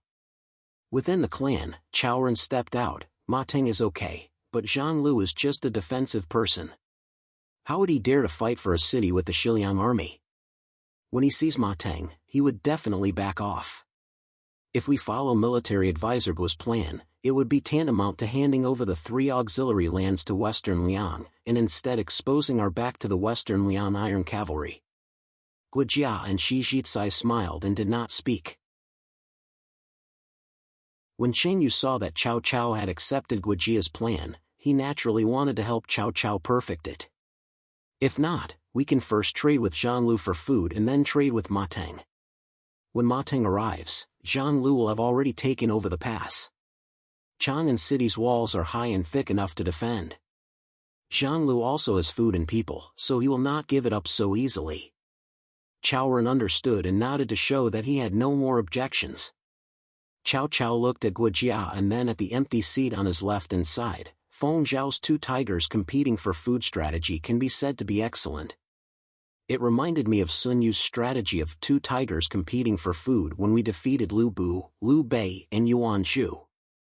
If Sun Yu was here, he would definitely follow Feng Xiao's plan. I was originally sad about losing Sun Yu, but with Feng Xiao, it is enough to fill this gap. Guojia bowed and said, "My lord, I will do my best to repay your trust." Cao Cao suddenly stood up. "Let's follow Feng Xiao's plan. I will first send a vanguard army to cross the river and attack Liang. When the food from Hanzhong arrives, I will lead the army north. Who wants to be the vanguard?" All of a sudden, the generals in the hall such as Zhang Liao, Li Dian, Cao Ren, and Xiahou Dun all came out to ask for battle. Suddenly, a voice said, "Generals, please wait. If you want to take revenge for your brother, how can you leave me out?" "Father, I am willing to be the vanguard. I swear to offer Yuan Shi's head to you." The one who spoke was the 4th young master Cao Xiong. In the Battle of Guandu, Cao Xiong personally killed Yuan Zhao. His contribution was huge, so his prestige in the army had quickly risen. Even many generals admired him. Seeing Cao Xiong come out to ask for battle, no one felt that it was strange. After all, he had the strength and had already proven himself. Cao Cao nodded and smiled. "Yuan Benchu has Yuan Shi and I have Cao Xiong. We are enough to match them. However, Xiong, you have not led an army before and are not qualified enough. I will order your uncle Xiahou Dun to be the vanguard official. He will lead Zhang Liao, Su Chu, Su Huang, and you 4 valiant generals to attack Liang together. You need to carefully listen to your uncle's orders. You must know that military law is merciless. If you violate it, even I can't save you. Are you still willing to go?" Cao Xiong said loudly, "I am willing." "Good, you are truly my family's 1,000-mile colt." Cao Cao laughed and personally walked in front of Cao Xiong. He held his hand and said, "You will be the vanguard. Of your 4 brothers, other than Chong'er who is too young and will stay in Shudu, the other 3 will follow the central army. I want to use this battle to observe the 4 of you, both civil and military. Regardless of whether it's giving advice or killing enemies on the battlefield, I will remember all the contributions you have made." Chapter 1275. The sky cleared up and the rain stopped. Cao Xiong, Richard, felt that he could do it again. Cao Cao had placed his grudge on Yuan Shi. This was definitely a good thing for Cao Xiong. Although Richard and Alberta discussed in private and felt that Cao Cao might not have let go of his suspicions, it was a rare opportunity for them to attack Hebei as the vanguard's deputy general. If Cao Cao attacked them, they could only kill Cao Cao's generals and earn treasure chests to compensate for their losses. If they attacked Yuan Shi now, they could kill Yuan Shi's generals and get treasure chests as well as their own reputation. Why not? Especially since they could cause trouble for Yuan Shi, harming others and benefiting themselves. It was simply too good. Alberta also agreed to attack Hebei as the deputy general, but he reminded Richard to be more careful and pay attention to their allies, which were the generals of the Chao group, so that they wouldn't be trapped. Although Alberta was a profit-oriented person, he was happy to see Yuan Shi, a hunter from the opposing camp, suffer without affecting his own interests. After receiving the order, Xiahou Dun mobilized 20,000 troops and squeezed out the provisions needed by the vanguard from the treasury of Hunan. Then, he met up with Zhang Liao, Su Chu, Su Huang, and Chao Xiong. They trained the soldiers all day long and built up morale. Once the provisions were ready, they would cross the river and head north. 2 flowers bloomed, one on each side. In Jiulu Prefecture, the eldest son of the Yuan family, Yuan Tan, was getting impatient from waiting. After the last letter, there had been no reply for a day or two. It must be known that messengers from the spiritual realm were very fast when sending letters on horseback. They could travel from Jiulu to Yedu in 1 day and back. Moreover, messengers traveled day and night. 2 days was not a short period of time. On the 3rd day, Yuan Tan went to the tent for a meeting. He asked the civil and military officials, "The emperor's edict hasn't arrived. Why is it? Should we send someone to hurry it up?" Guotu said, "Yuan Shi wants to give you the title of Grand Marshal. This is a scam. Giving you the title is fake. Getting you to jail in Yedu is real. My lord, you should make plans early and not waste time here." Suddenly, a soldier came to report that a messenger from Qingzhou had arrived. Yuan Tan hurriedly called him in. The messenger's face was covered in dust. After entering, he knelt down and cried, "My lord, this is bad. Qingzhou is gone." This news was like a bolt from the blue. Yuan Tan was stunned for a moment before he shouted, "Impossible! Xian Ping is guarding Qingzhou for me. How could it fall into the hands of others? Hurry up and tell me what happened in Qingzhou." The emissary wiped away his tears and the dust and sweat stains on his face. It was as black and white as a mask. However, no one was in the mood. Yesterday, Xian Biejiao received a tip-off that the Lord had sent a messenger to deliver a letter personally written by the Lord. Yuan Tan's eyes. Nonsense. I didn't send a letter. But Xian Biejiao recognized Milord's handwriting. It was indeed written by Milord herself, the messenger said. She wrote in the letter that Milord had already been conferred the position of Grand Marshal by the Emperor and had taken over Yi City. Guotu said, "This is a forged letter to swindle the city. Xian Ping is a meticulous person, how could he make such a mistake?" Xian Pai, who was standing on the opposite side, secretly glanced at Guotu's. Xian Pai was Xian Ping's younger brother. The 2 brothers both assisted Yuan Tan. This time, when Yuan Tan led the troops from Qingzhou, Xian Pai followed. The older brother, Xian Ping, was in charge of guarding Qingzhou. Xian Pai thought to himself, "Guotu, you're really good at giving advice after the fact." The messenger said, when Xian Ping saw the letter, he was skeptical. It was night time. Xian Ping used the reason that Qingzhou was empty and it was hard to tell the truth at night. He couldn't open the door without permission and refused to let the enemy enter the inner city. He could only rest in the barbican. After all, the enemy only had a few hundred cavalry. We thought that with the tens of thousands of Qingzhou soldiers guarding in the inner city defense, nothing could go wrong. The barbican was a type of defensive building in Huaxia's ancient cities. Like its name, it was like a large urn. After the enemy entered, if they didn't open the inner city gate and close the outer city gate, the enemy was like a turtle in a jar. The guards on the city wall could kill as much as they wanted. Xian Ping's decision couldn't be said to be wrong. Isn't that good? Yuan Tan said, how did we lose Qingzhou later? The messenger cried, My lord, there was a traitor in Qingzhou. Kong Rong's old subordinates, Zhong Bao and Sun Xiao, betrayed us in the middle of the night. They opened the city gate and secretly let the enemy in. The enemy went all the way to the inner city and captured Xian Biejiao without a fierce battle. Yuan Tan felt like a bucket of ice water was poured over him. He felt cold from head to toe. He said woodenly, and then? The messenger said, after dawn, Qingzhou fell into the enemy's hands. It turned out that this group of people was led by the military supervisor, Zhu Shou. There was also the governor of Qingzhou, Kong Rong, who carried the emperor's edict. The generals left behind by my lord were all rewarded by the emperor.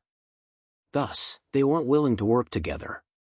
Moreover, Kong Rong's old subordinates were eager to join the enemy. When the counties of Qingzhou heard about the imperial court's edict, Zhu Shou and Kong Rong, they all surrendered. Now, Qingzhou no longer belongs to my lord. Yuan Tan's legs were weak. He sat on the chair and muttered, Xian Ping misunderstood me. As the saying goes, blessings don't come in pairs and misfortunes don't come singly. Just as Yuan Tan's civil and military officials hadn't digested this news, another scout came to report. This scout was even more pathetic than the Qingzhou messenger. He didn't even have his helmet and there were many injuries on his body. My lord. Yuan Shi led 100,000 troops from Yidu and headed straight for Julu City. They should be near Julu City now. Yuan Tan suddenly stood up, why don't you read the morning newspaper? The scout said with a long face, My lord, I was caught. Other than me, there were dozens of my brothers who were caught at the same time. None of them escaped. Yuan Shi tied us up and brought us out of Wei County. He only released us after we arrived in Julu County. Yuan Tan's face was pale. The scout said carefully, My lord, Yuan Shi has a message for you. Speak. Yuan Tan waved his hand weakly. The scout coughed and said in the tone of Yuan Shi, Brother, I wanted to give you the title, but the emperor didn't allow it. I was afraid that you would blame me for breaking my promise, so I personally came to Julu City to explain. Although I can't give up the position of commander-in-chief, the position of general is still valid. I hope that you can judge the situation and change sides. You will not lose the position of marquis. When the time comes, you will be able to maintain your brotherhood. Wouldn't that be great? Yuan Tan was furious when he heard this, untrustworthy and unrighteous person, you and I can't exist together. Guotu asked the scout, how did you memorize so many words? The scout lowered his head shyly, Yuan Shi told the dozens of my brothers that whoever can memorize it first will be released. I recognized some words when I was young, so I memorized them quickly.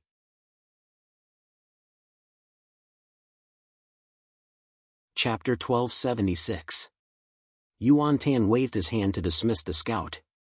With a bitter face, he asked, Everyone, the situation is hopeless. Yuan Shi will be here soon. What should we do? All the officials and generals frowned. There was nothing they could do. Under such circumstances, even top-level strategists would be powerless, much less second-rate strategists like Guotu and Wang Xiu. Guotu felt uneasy and said, My lord, we can't go back to Qingzhou now. Why don't we take advantage of the fact that Yuan Shi hasn't surrounded the city and flee to the north to take Yuzhou? Yuzhou is where Yuan Shi made his fortune. The 20,000 Yuzhou soldiers he led have yet to return.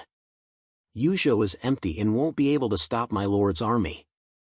Xian Pai looked down on Guotu and said, No, going north to Yuzhou is a path to death.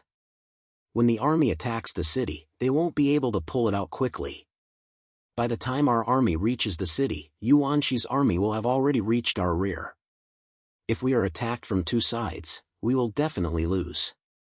My lord, why don't you listen to Yuan Shi and hand over your military power and enjoy the salary of a former general? This way, not only can we protect our wives and children, but we also won't harm our brotherly feelings. So, why not? Yuan Tan said angrily, Are you asking me to surrender? Guotu said, Xian Pai's words are disturbing the morale of our army. From the looks of it, it was clear that the Xian brothers wanted to rely on Yuan Shi.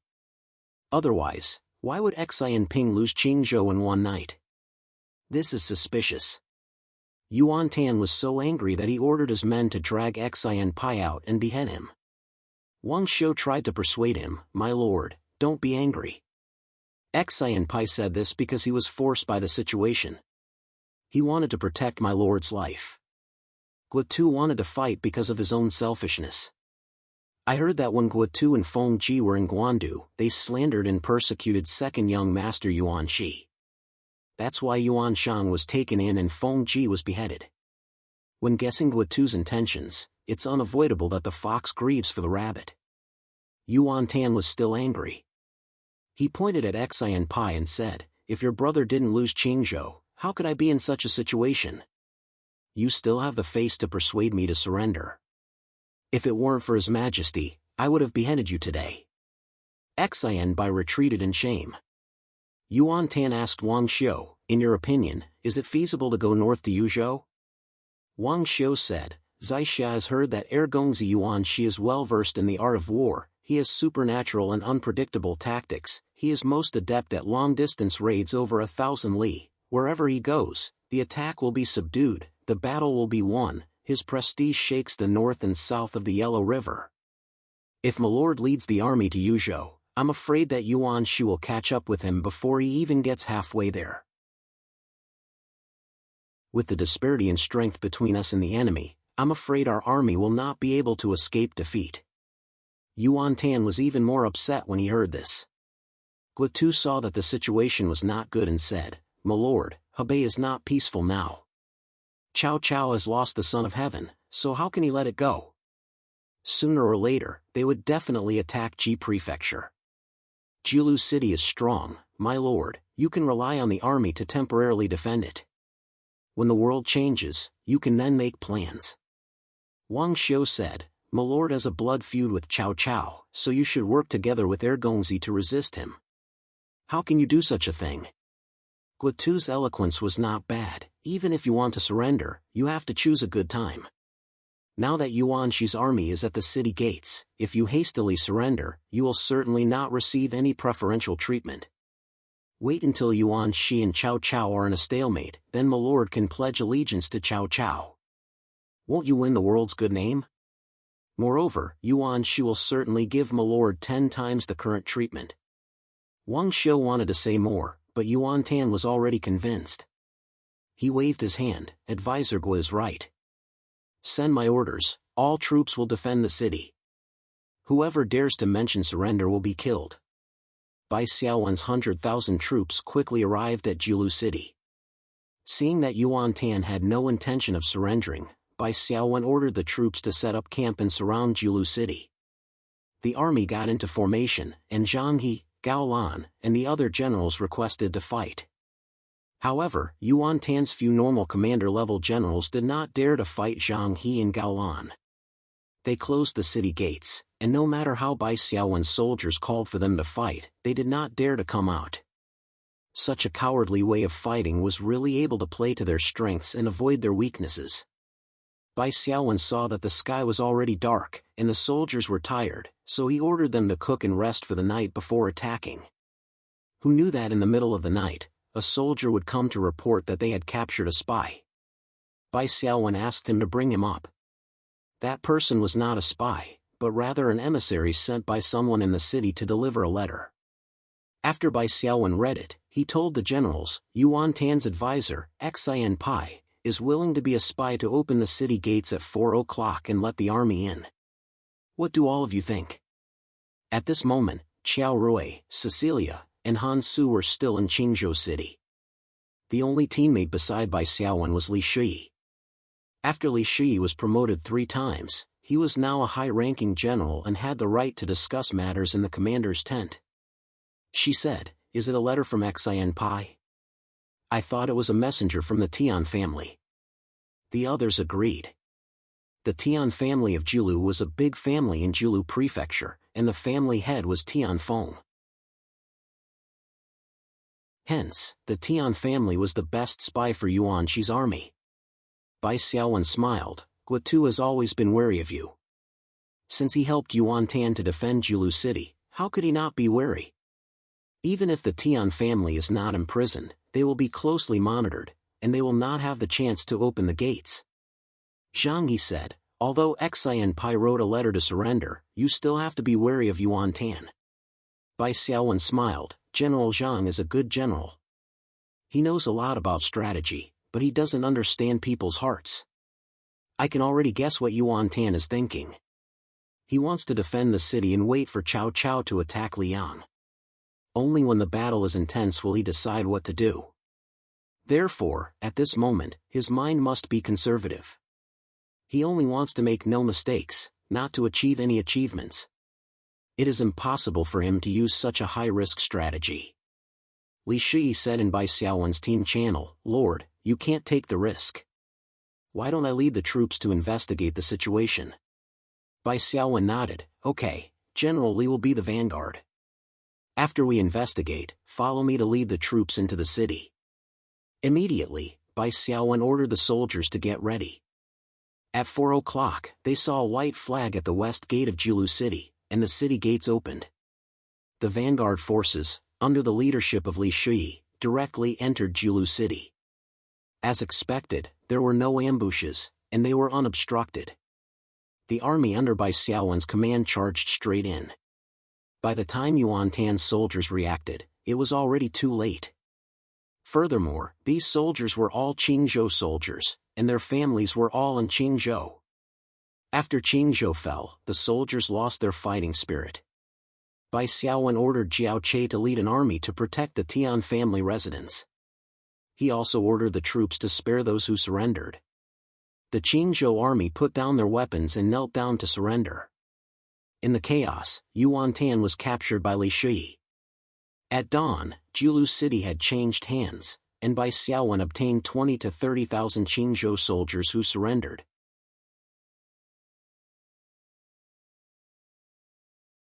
Chapter 1277. The civil officials and generals under Yuan Tan's command were basically all captured. Only Guotu escaped. Bai Xiaowen was secretly amazed. Guotu's ability to escape was quite impressive. If Li Shi hadn't seen Guotu and confirmed that he wasn't an awakened one, Bai Xiaowen would have thought that Guotu was an awakened one. Although Zhang He and Gaolan hated Guotu, they could accept this result.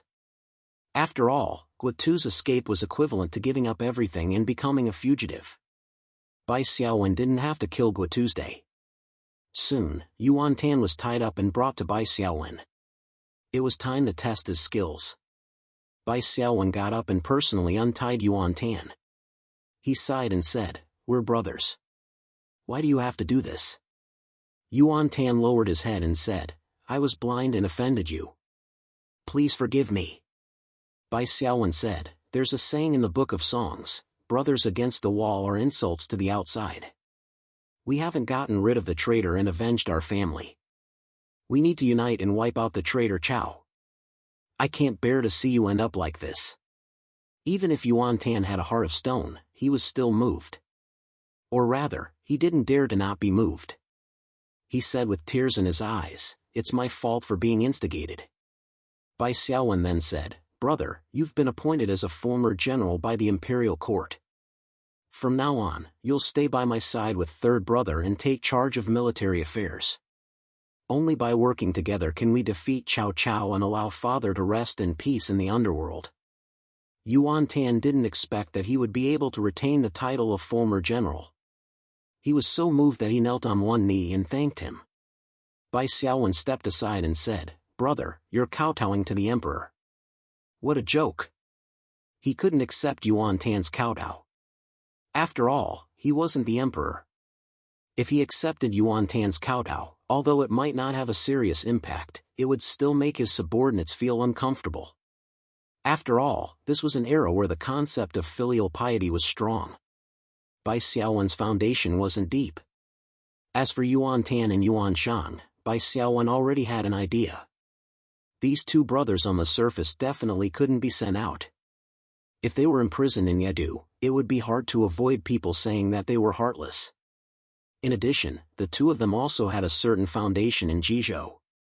Once Bai Xiaowen went on an expedition and someone with ulterior motives released the two brothers, it would be the root of a disaster. Therefore, the safest way was to strip them of their military power and let them follow the army. They would be the front general and right general in name only. As long as they did not leave Bai Xiaowen's surveillance range, the two of them would not be able to cause any trouble.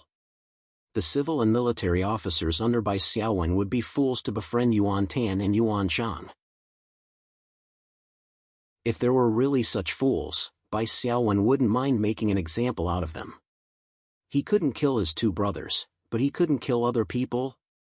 As a result, it was inevitable that the two brothers would be isolated in the army.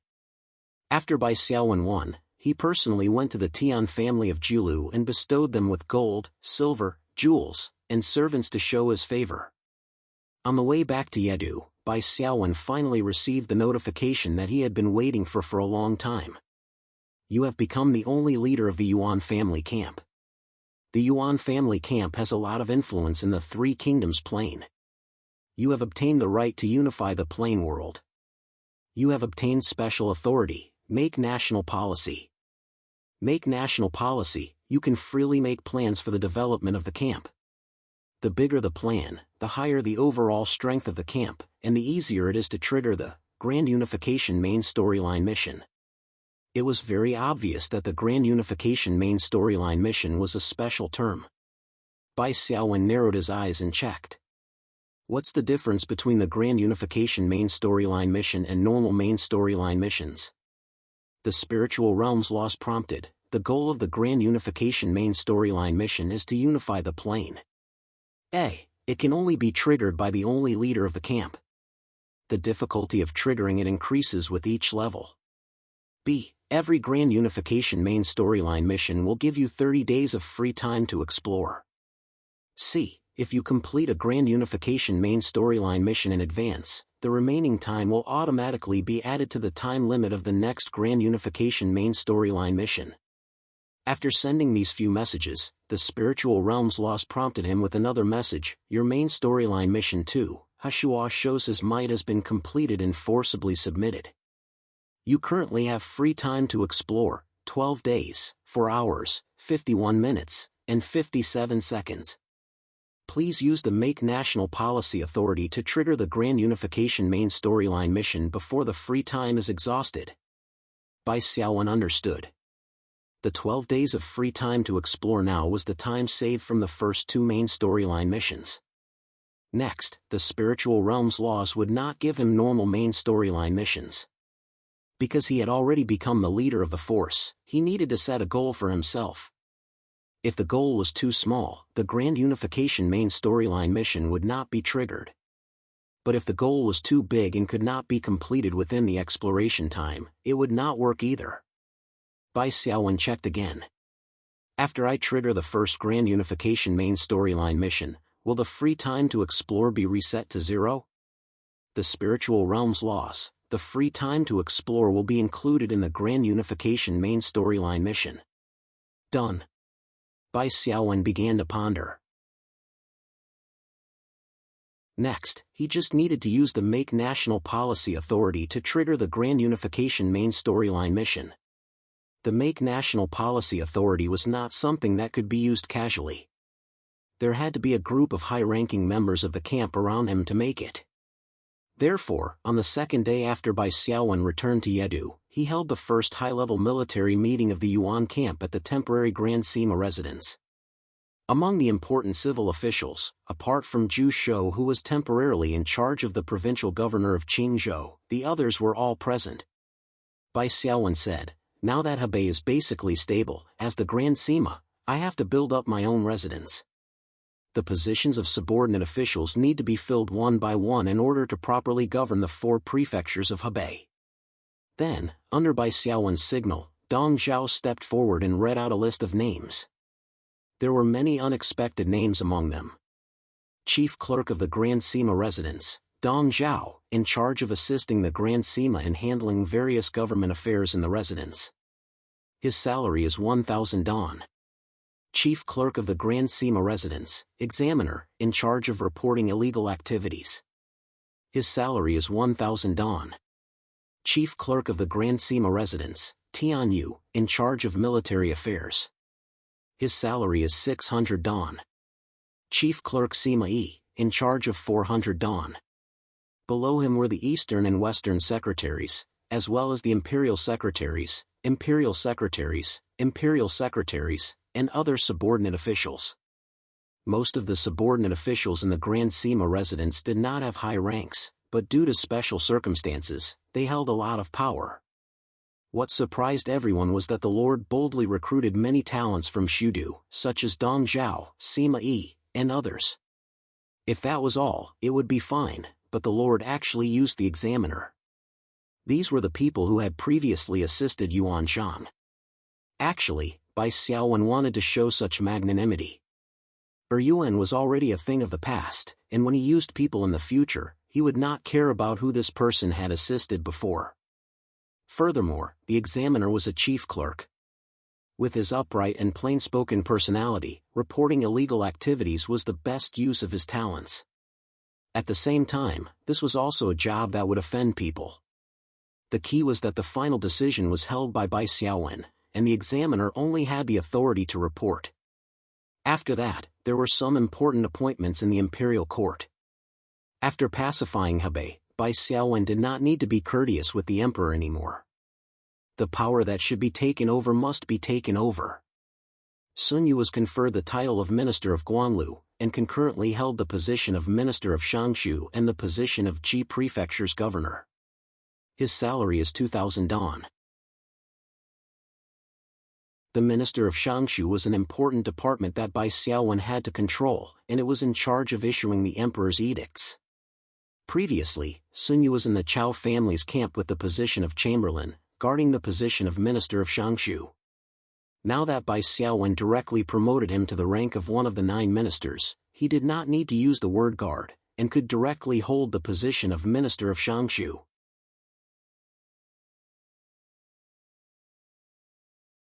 Chapter 1278. After Sun Yu took up the position of Minister Magistrate, what followed was the main point. Cao Cao's Shudu Imperial Court removed the 3 chancellors and made Cao Cao the prime minister. Since Bai Xiaowen brought the emperor over, he naturally could not allow Cao Cao to have the power. The minister platform issued a decree to remove the prime minister and change the 3 chancellors.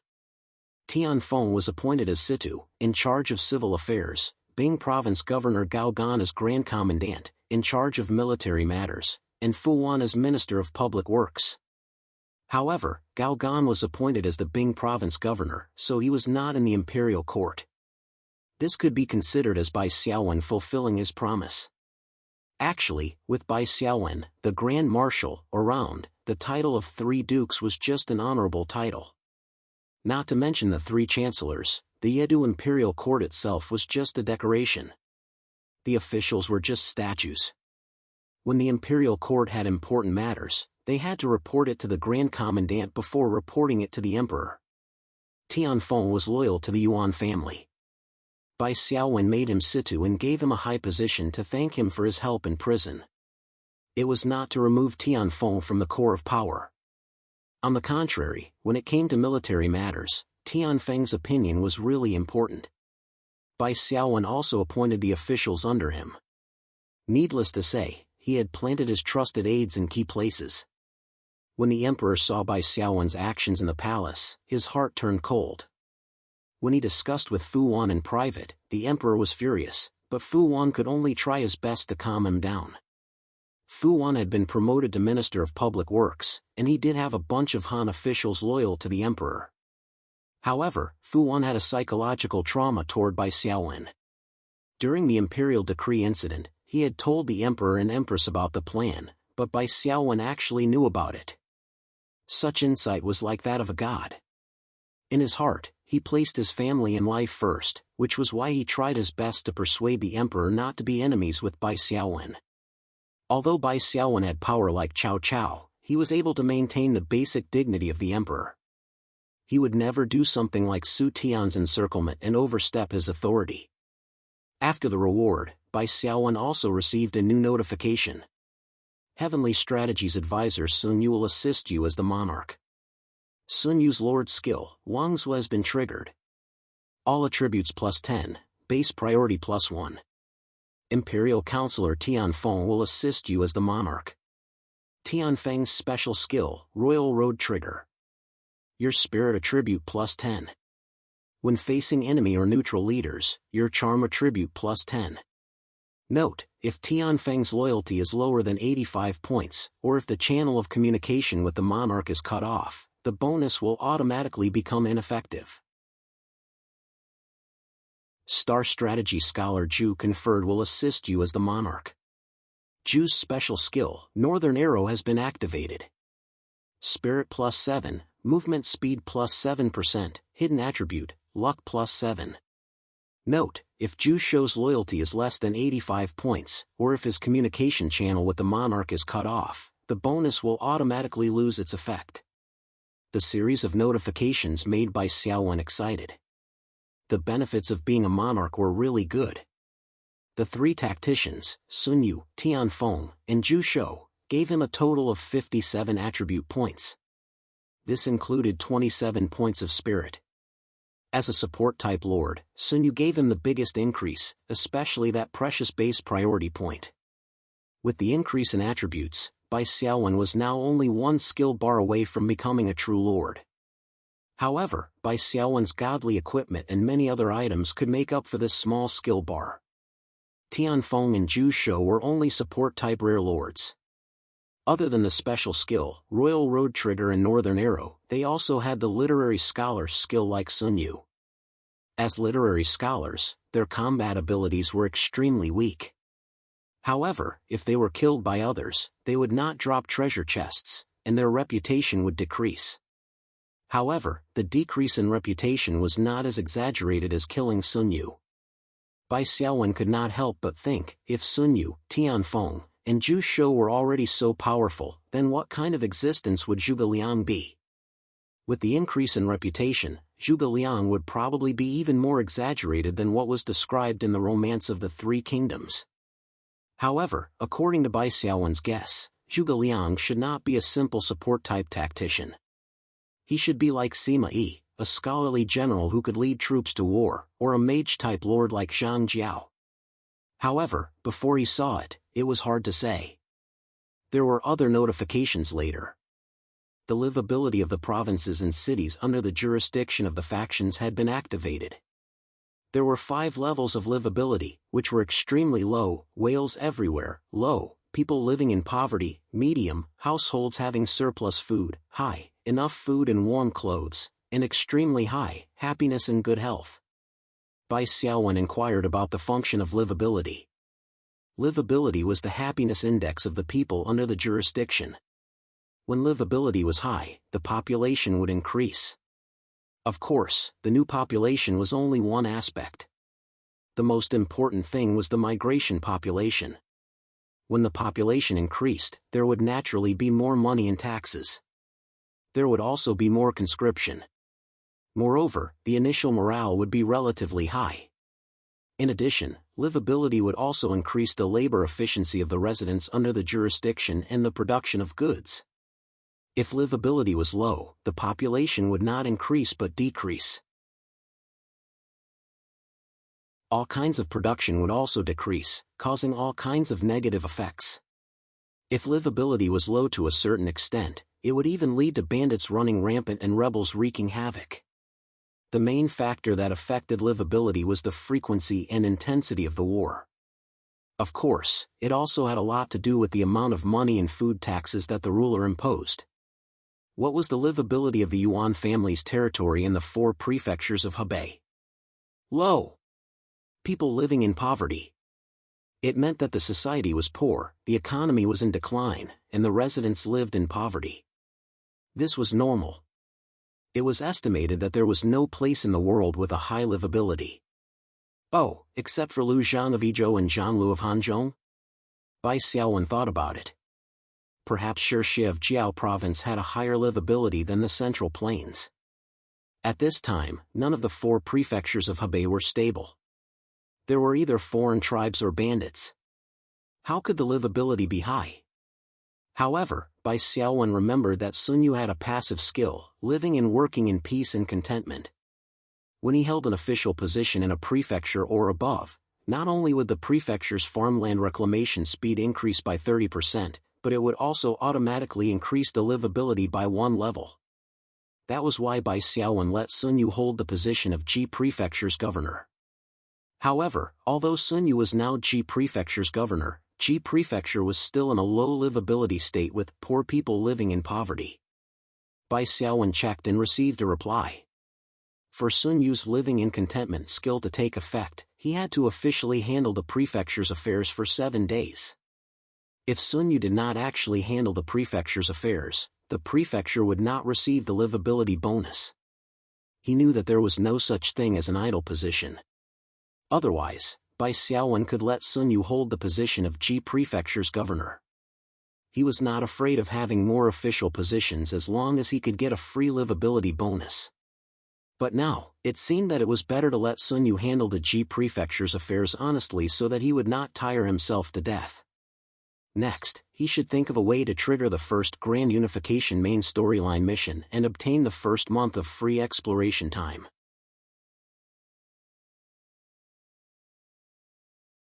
Chapter 1279.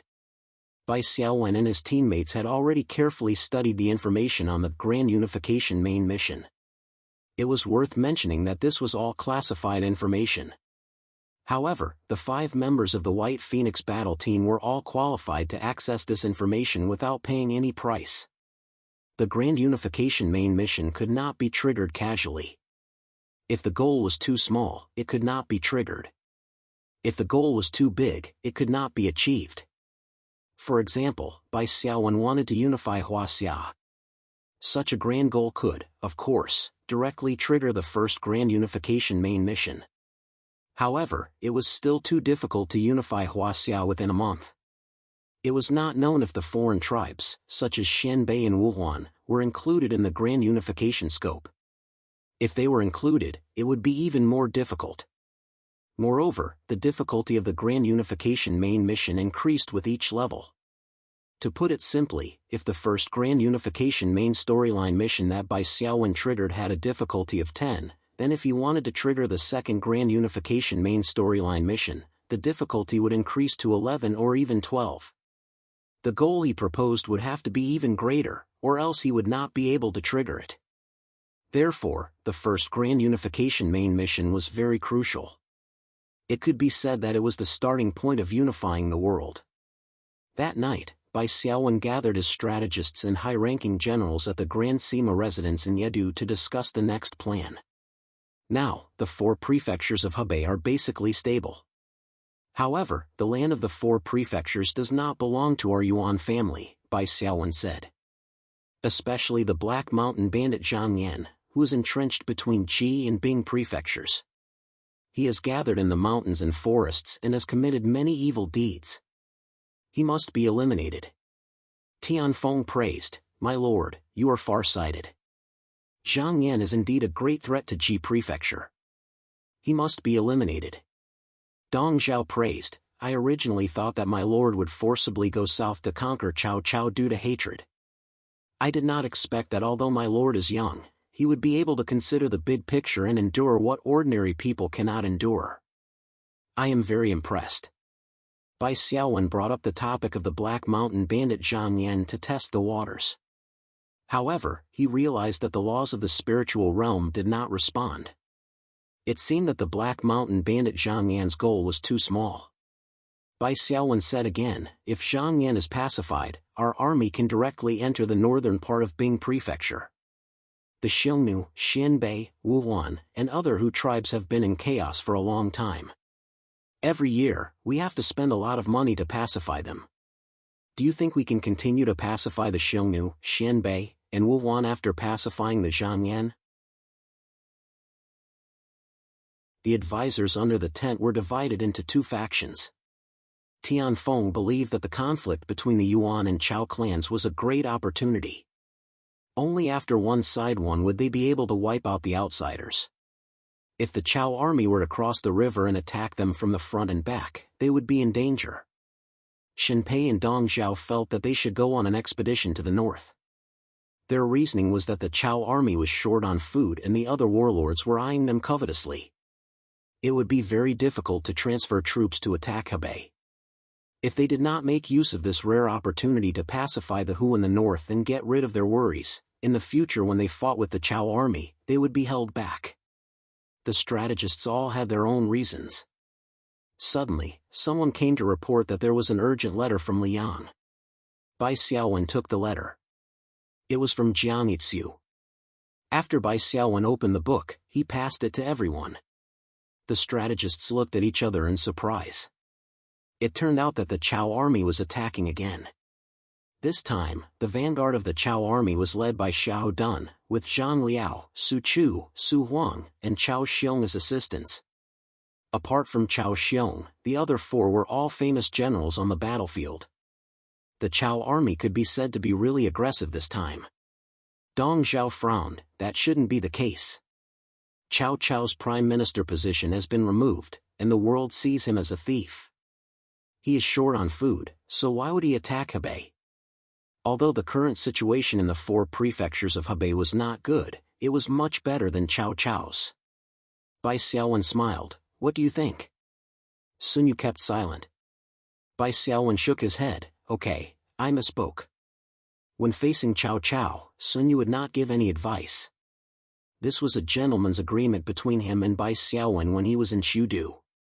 Bai Xiaowen only felt that Sun Yu looked a little lethargic, so he made fun of him. Sun Yu bowed. Thank you for your help. Bai Xiaowen smiled. Even if you don't say it, I can guess a thing or two. Cao Cao is really cunning. Guojia, Shi Jizai, and the others are all elites. Although they are in a difficult situation, it shouldn't be a problem for them. After all, Cao Cao is not at the end of his rope. He is still the second most powerful lord in the world. All he needs to do is shrink his territory. Bai Xiaowen continued, I wanted to go up north to conquer Zhangyan, but it seems like Cao Cao won't give me the time. But that's good. I haven't taken revenge for my father, so I can use this opportunity to defeat Cao Cao. All the officials agreed. Cao Cao had come knocking on their door, so they had to take it. Bai Xiaowen soon received a notification.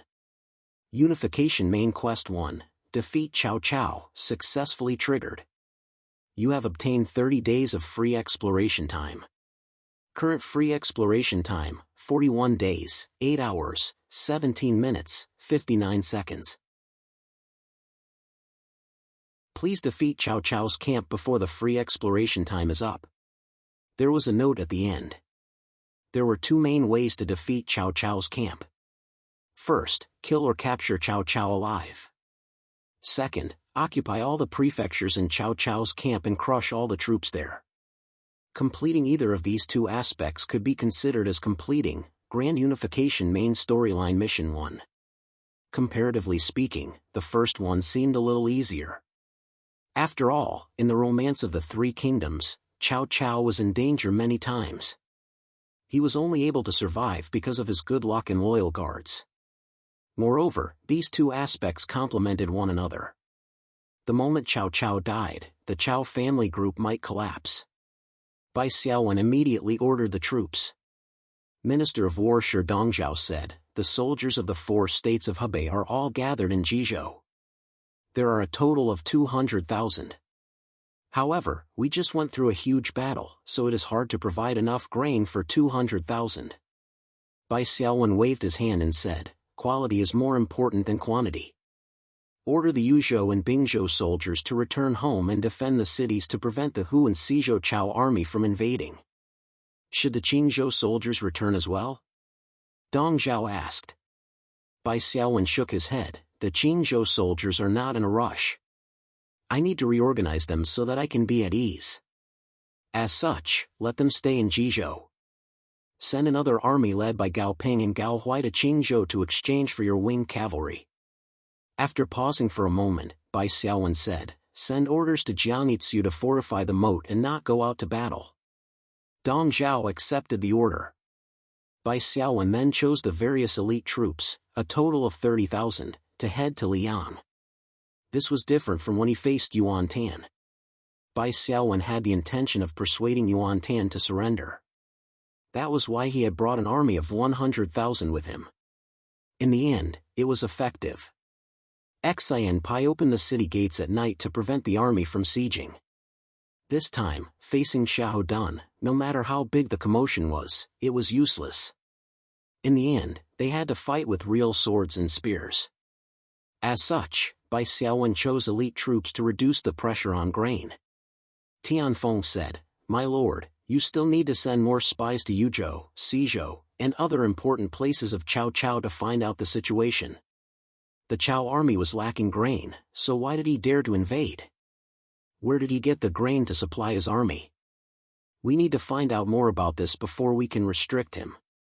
Bai Xiaowen nodded, Sir Tian is right. As such, he sent more spies to Hunan and no longer mentioned it.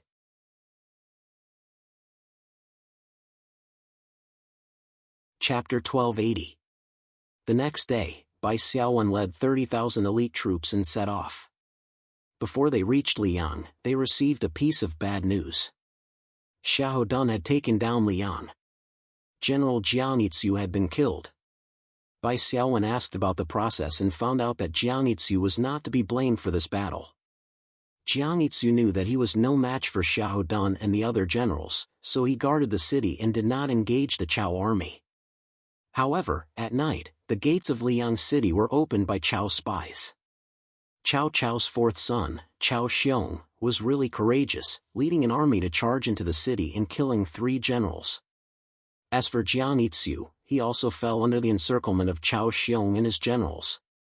Hence, the Liang camp fell, and the defeated soldiers all fled north. Luckily, Jianitsu made a wise decision when the city fell, which was to burn the grain and not give it to the enemy. Bai Xiaowen revealed a sad expression, although General Jiang lost this battle, it wasn't his fault. When the city fell, he fought to the death and even burned the grain to not give it to the thief army. He tried his best. After a short mourning, Bai Xiaowen gave Jianitsu the title of country-supporting general, Marquis Lai, and his son. Commander Shi Dongzhao said, although Liang fell, there are still tens of thousands of troops there. We only need to send one general to gather up the defeated troops.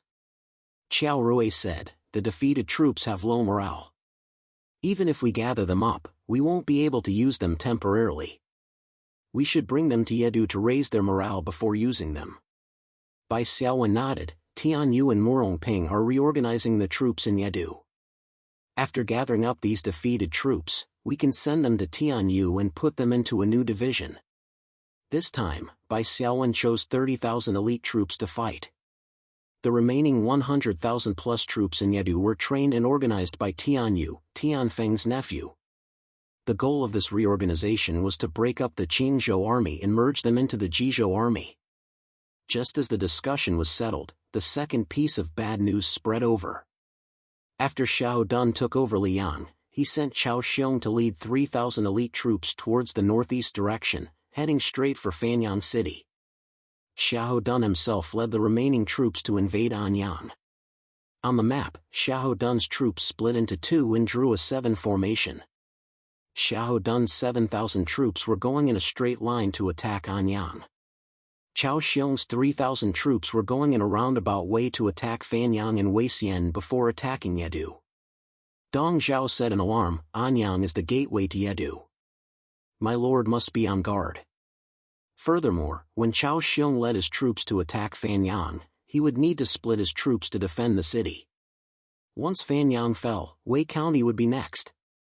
After the enemy breaks through Weixian, they will be able to follow the Zhang River to the west. Yedu will be in danger. Tianfeng frowned and said, Xiahou's troops are no more than 10,000 men and horses, a vanguard. Why did he divide his forces? Isn't this weakening his own momentum? Bai Xiaowen narrowed his eyes and laughed. Dong Zhao joined in the fun. My lord, the current situation is not good. Why are you laughing? Bai Xiaowen laughed. I'm not laughing at anything else. I'm just laughing at Cao Mingda and his sons falling out and scheming against each other. Who would have thought that the Cao family would be so cold? Dong Zhao and Tian Feng didn't understand what he meant. Bai Xiaowen didn't explain much. Chao Xiong's 3,000 troops are nothing to worry about. Weixian's walls are high and thick. As long as we send more generals who are good at defending the city, Chao Xiong will definitely return empty-handed. Tian Feng said, "My nephew, Tian Yu, is good at the art of war and has courage. My lord, as long as you send him to defend the city, nothing will go wrong." Bai Xiaowen nodded and smiled. "That's exactly what I was thinking." Then, Bai Xiaowen asked Xiao Rui to return to Yedu and arrange for the defense of the city. There was also a discussion in the team channel. "Li Shi, this Richard is really fierce." "Xiao Rui, how is he fierce?" "It's obvious that the awakened planted in our camp by the Divine Court has played a role. Logically speaking, the design of the ancient Huaxia city is easy to defend and difficult to attack.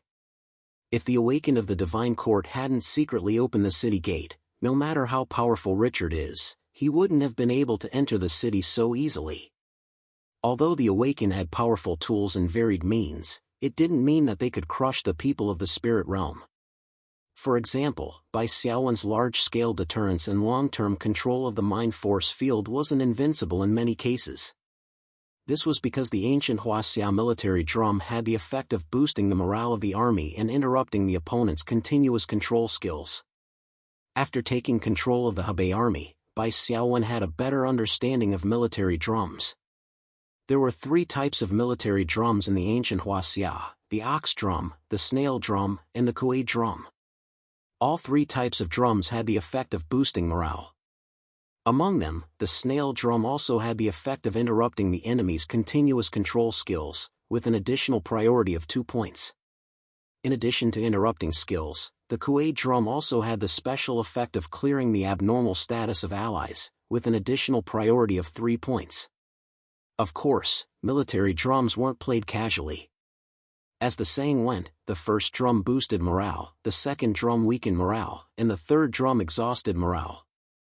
The first drum boosted morale the most, the second drum halved morale, and the third drum basically didn't increase morale at all. Beating the drums after that would reduce morale instead, and the gains wouldn't make up for the losses. Previously, Bai Xiaowen's deterrence had a total priority of 6 points. As long as the opponent had a commander-level general and beat the snail drum, they would be able to break his mind force field. But now, Bai Xiaowen's basic priority had increased by 1 point because of Sun Yu's Wang's skill. The total priority of deterrence had also risen to 7 points. It wouldn't be so easy to break it again. Commander-level generals had to be equipped with the highest-level kuei drum to break it. Or, they could just let a lord-level general beat the snail drum. There were very few kuei drums, and the Yuan family's camp only had 1. However, there were as many as 6 snail drums. After hearing Xiao Rui's words, Bai Xiaowen nodded and said, "Sister Qiao is right. Therefore, it is imperative to investigate the spies of the Divine Court in the camp. Sister Qiao, after you return to Yedu, you have to follow Tian Yu to Weixian County and gather all the generals and leaders, including the city gate officials, to see if there are any awakened ones among them. Once you find them, no matter who they are, kill them all." "Not Fan Yan? Do you think that Fan Yan can't be saved?" Xiao Rui asked. Bai Xiaowen said, "Chao Xiong is eager to make contributions and improve his reputation in the Chao family, so he came prepared for this battle. Although he doesn't have many soldiers and horses, the Divine Court awakened ones gathered together on a scale of 12 or more. Their destructive power is indeed strong enough. The defensive forces of Fanyang City are very weak, so they definitely won't be able to resist. I think you will hear the news of Fanyang City's fall when you arrive at Weixian County." After a pause, Bai Xiaowen said, "Ask Tian Yu to bring a snail drum, just in case." Xiao Rui said, "What if the hidden awakened ones are very powerful and kill Tian Yu in desperation?" Bai Xiaowen said, "I'll send Murong Ping to go with you. This general is good at archery. Like Cecilia, he has the ability to enhance the archery team. With him leading an archery team and you providing control, even Richard himself won't be able to escape unscathed." Qiao Rui agreed and immediately returned to Yedu to pass on the order. Bai Xiaowen continued to lead the army forward. Although Xiahou Dun said that he wanted to attack Anyang City, Bai Xiaowen didn't believe it. A mere 10,000 vanguard troops were divided into 3,000 soldiers. The remaining 7,000 soldiers wanted to attack Anyang City, the southern gate of Yedu. Xiahou Dun would be crazy to do this. If Xiahou Dun really dared to do this, Bai Xiaowen couldn't be happier. Before the main force of the Chao army arrived, they could wipe out Xiahou Dun's vanguard army. It would be best if they could kill one or two of the lords.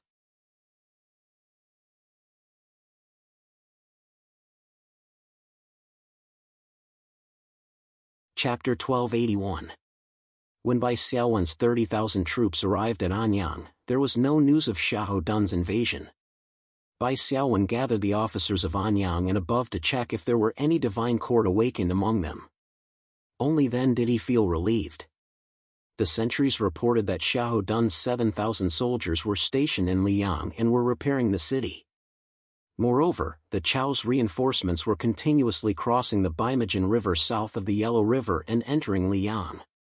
It was said that there were 200,000 of them. Tianfeng said, "Liang is the south gate of Jizhou. Liang's camp fell and the thief army has already opened up in Jizhou. Today, the thief army has 200,000 soldiers and is very powerful.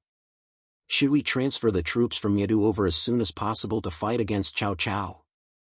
Bai Xiaowen shook his head and said, "It's impossible for Cao Cao to make provisions out of nothing. He lied about having 200,000 soldiers. It's already good enough that he has half of them. We are not in a hurry to transfer troops. With 30,000 troops, it's enough to guard Anyang. After Morongping finishes reorganizing the troops, he will lead the troops to defend Weixian County.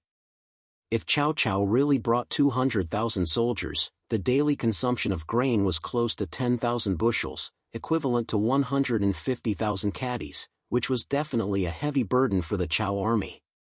More importantly, the army was on an expedition. In the enemy's territory, the grain had to be transported from their own home. The supply team ate and chewed on the men and horses on the road. The consumption of grain on the road was also huge. The longer the battle line, the higher the consumption. That was why Sun Tzu's Art of War advocated fighting the enemy because of grain, which was to rob the enemy's territory of military supplies. This was also the reason why Bai Xiaowen praised Jiang Yixiu and conferred him a posthumous title. In addition to setting an example for the generals, the main reason was that when he was defeated, he could burn the accumulated grain in Liang's camp to prevent the enemy from using it. Even after the burning of Guandu's crow's nest, the Yuan's grain reserves were still better than the Cao army. Bai Xiaowen only brought 30,000 soldiers and transported the grain from Yedu, so the burden was also light. Bai Xiaowen himself felt that in the Three Kingdoms era, there were hundreds of thousands of soldiers. Although the momentum was great, it was really unnecessary. 30,000 elite soldiers were enough to capture the enemy's city. 100,000 soldiers were also enough to destroy the enemy's country. Unless it was a multi-front war and a full-scale war, more troops were needed. Quality is more important than quantity. This is the principle of military strategy. After Tian Yu and Morongping finished reorganizing the army, they would eliminate a large number of old, weak, and disabled soldiers, and hand them over to General Renjun to open up the wasteland. That's right, the special talent Renjun that Bai Xiaowen captured in Shudu's field guard was also put to good use. When Su Du left with the Son of Heaven and the officials, he didn't forget about Renjun, bringing Renjun's family to Yedu. Renjun had no way out. At the same time, he had no more worries, so he decided to seek refuge with Bai Xiaowen. What needed to be mentioned was that it was only 199 AD, 4th year of Jianan. Cao Cao only brought back the emperor in 196 AD and moved to Shudu, changing the name to Jianan. Many talents under him served Cao Cao for a short period of time. The loyalty of the talents of the Cao group was not as high as that of the later period of the Three Kingdoms. In addition, Bai Xiaowen was the legitimate son of the emperor, and his charisma as a monarch was also exaggerated. It was only natural that Renjun would submit to him. Speaking of the era name, after the Son of Heaven moved to Yedu, Bai Xiaowen changed the era name to Taishur. 199 AD was the first year of Taishur. This was the era name when the three families were unified. Bai Xiaowen using Taishur as the era name had a deeper meaning.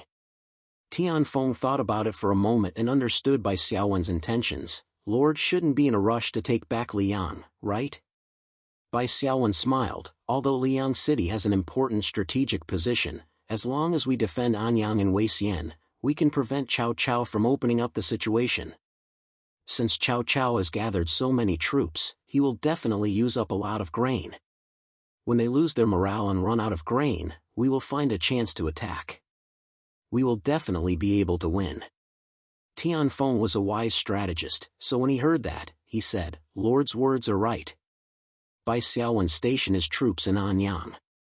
Relying on the city wall, he dug a trench on the west side of the city and built a new stronghold. He sent Zhang He and Gao Lan, two generals, to lead 10,000 elite troops to be stationed there. If the enemy sieged the city, Zhang He and Gao Er would attack the enemy's flank. If the enemy sieged the stronghold, the defending troops would attack the flank. This was the plan that Qinggong gave Lu Bu during the Battle of Xiapi. Unfortunately, Lu Bu was too engrossed in beauty and did not listen. 2 days later, Cao Cao personally led the army and arrived at Anyang City. Cao Cao raised his whip and pointed at the city wall. Yuan Shi, my nephew, come out and speak. Bai Xiaowen stood on the city wall and pointed at Cao Cao. Traitor Cao. The hatred of killing my father is irreconcilable. I have nothing to say to a deceiver like you. If you want to fight, let's fight. His tone was really impassioned, similar to Ma Mengqi during the Battle of Wei River. Cao Cao laughed. Yuan Shi, my nephew, a straightforward person does not beat around the bush. Didn't you kidnap the emperor and bring him to Yedu for the same reason as me? I have heard that as the Minister of War, you are the Minister of War. Every important matter of the imperial court is reported to you first, and then to the Son of Heaven. You also made Sun Yu the Minister of War. All imperial edicts are under your control. The Son of Heaven is nothing more than a human seal. Bai Xiaowen obviously would not admit it and said, I was trusted by the emperor and was given the power to make arbitrary decisions. There is a fundamental difference between me and a traitor like you. Traitor Cao. Su Tian besieged the emperor and killed the imperial concubine in the Forbidden Palace. These evil things were all done by you. You want to be on the same level as me? You are not worthy. Cao Cao's skin was really thick and he did not get angry. He laughed and said, Yuan Shi, my nephew, why have I not heard of any of these things that you said? Don't speak nonsense.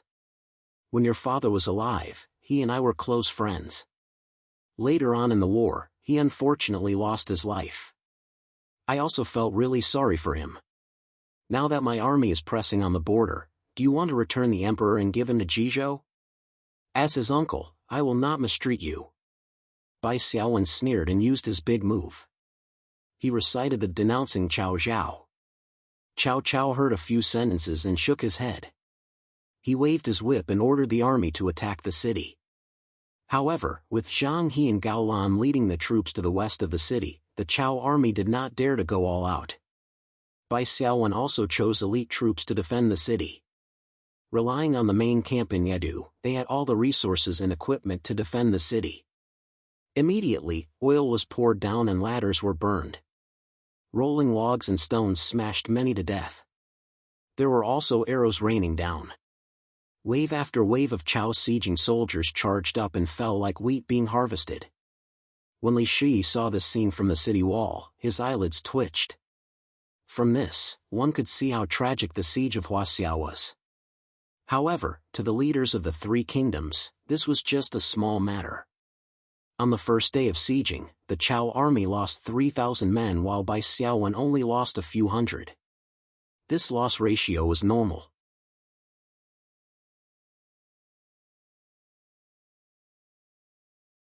Chapter 1282. The next day, the Cao army attacked Anyang City once more.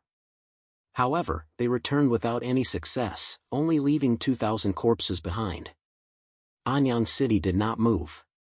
In Yi City, Tianyu and Murongping had already reorganized and selected soldiers. According to Bai Xiaowen's request of half the number of soldiers selected, only 60,000 strong soldiers were selected and sent to Anyang. The remaining 60,000 were not of high quality, but they were more than enough to farm. They could also be used as the outer walls of Yi City.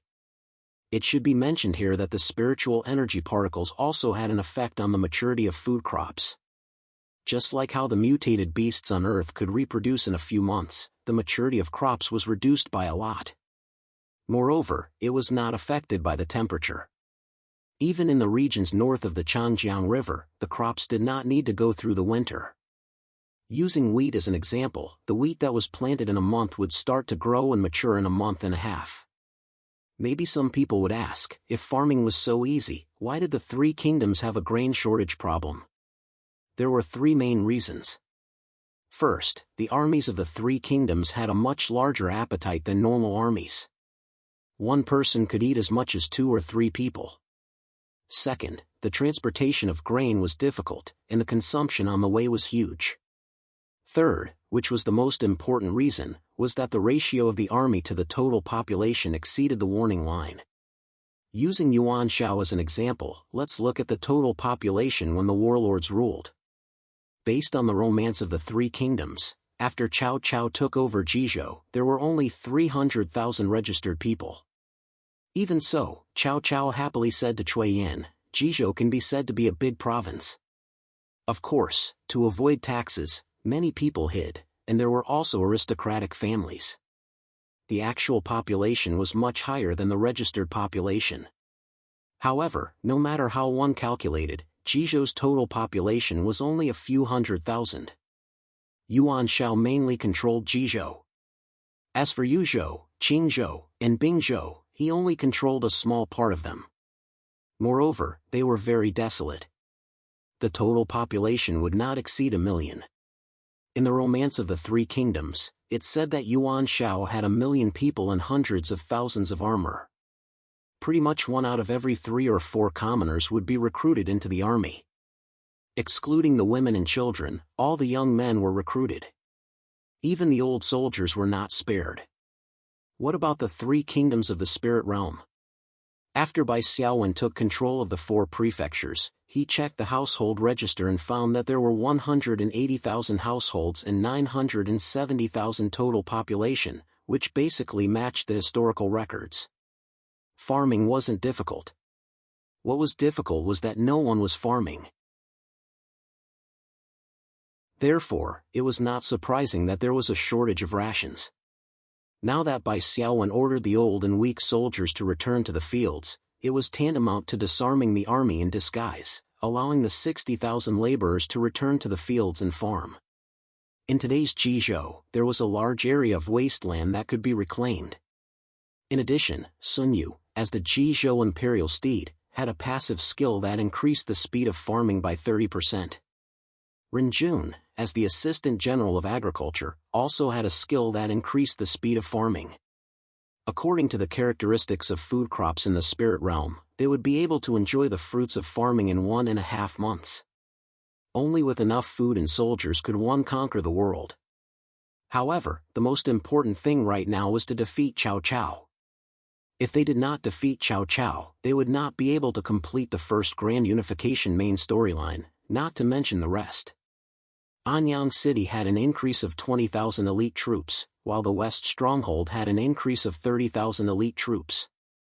The remaining 10,000 elite troops had long been brought by Tianyu and Murongping to Wei County. On the 3rd day, the Chao army did not attack anymore. They only sent Su Chu to fight under the city walls. Bai Xiaowen locked himself in and took the chance to repair the arrow stacks. The 4th day was the same. At this point, the spies sent to Hunan finally sent back the first batch of intel. Cao Cao borrowed 300,000 kilograms of grain from Zhang Lu and used the 3 auxiliary lands, including Chang'an, as a pledge. From the perspective of this transaction alone, Zhang Lu had definitely profited greatly. The 3 auxiliary lands were known as Guanzhong, and it was the cornerstone of the Qin Emperor's success. It was also the first place that Liu Bang took down after he left Sichuan. It was also the ancient capital, and it held great political significance.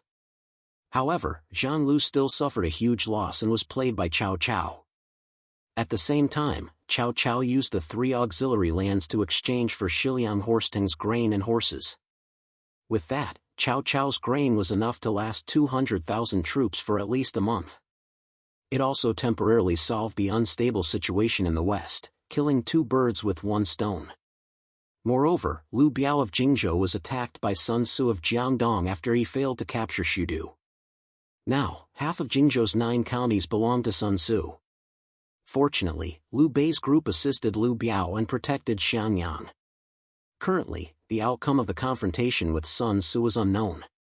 With that, Cao Cao did not need to worry about Jingzhou, Yangzhou, Hanzhong, Shiliang, etc. Along with the grain he borrowed, the army was reinvigorated. Only then did he raise the army to attack Hebei. Yuan family camp, Anyang high-ranking military meeting. Bai Xiaowen shook his head and sighed. Zhang Lu and Ma Teng were too easily fooled. Cao Cao's plan was not smart, but they were too short-sighted. Dong Zhao said, Zhang Lu is the lord of guarding Cheng and Ma Teng is a Xiqiang savage. They also do not have any capable people to help them. If Cao Cao used such a plan on the lord, he would be asking to be humiliated. However, if he used it on Ma Teng and Zhang Lu, it would not be surprising if it succeeded. Tianfeng said, Cao Cao brought the army to Anyang and only attacked for 2 days. Yesterday and today, he only sent generals to fight and did not really attack. Is this a trap?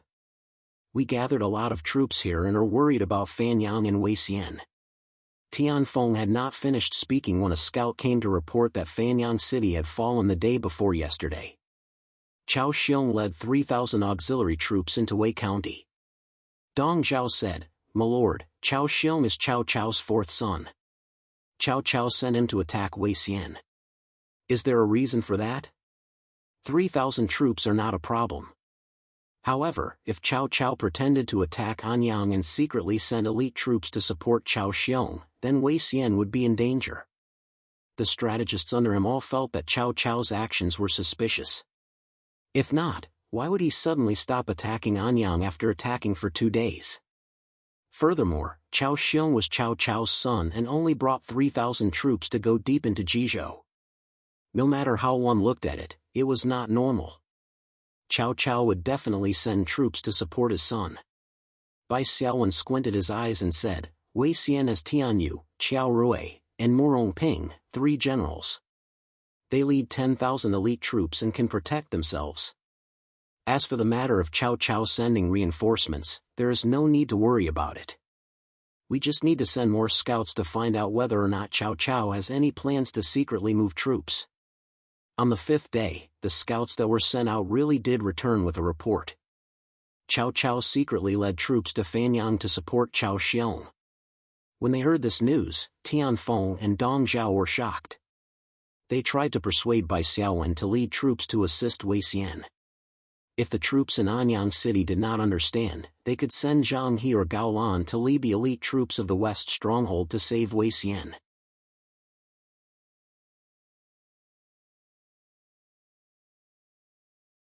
Chapter 1283.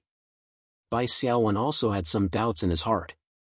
Cao Cao, the famous swindler, what was his true strategic goal? Was it Anyang or Weixian? Regardless of whether it was Anyang or Weixian, their final goal was definitely Yedu. Anyang was the southern gate and Weixian was the eastern gate. Neither could be lost. As the defending side, although they had the advantage of relying on the city walls, in terms of strategy, they were easily led by the nose by the enemy. Bai Xiaowen pretended to think for a moment and decided to cheat. Everyone, please wait for a moment. Let me go into the inner hall to think. Tianfeng, Dong Zhao, and the others were stunned. Only Li Shi, Cecilia, and Han Su, the 3 trusted generals, followed Bai Xiaowen into the inner hall.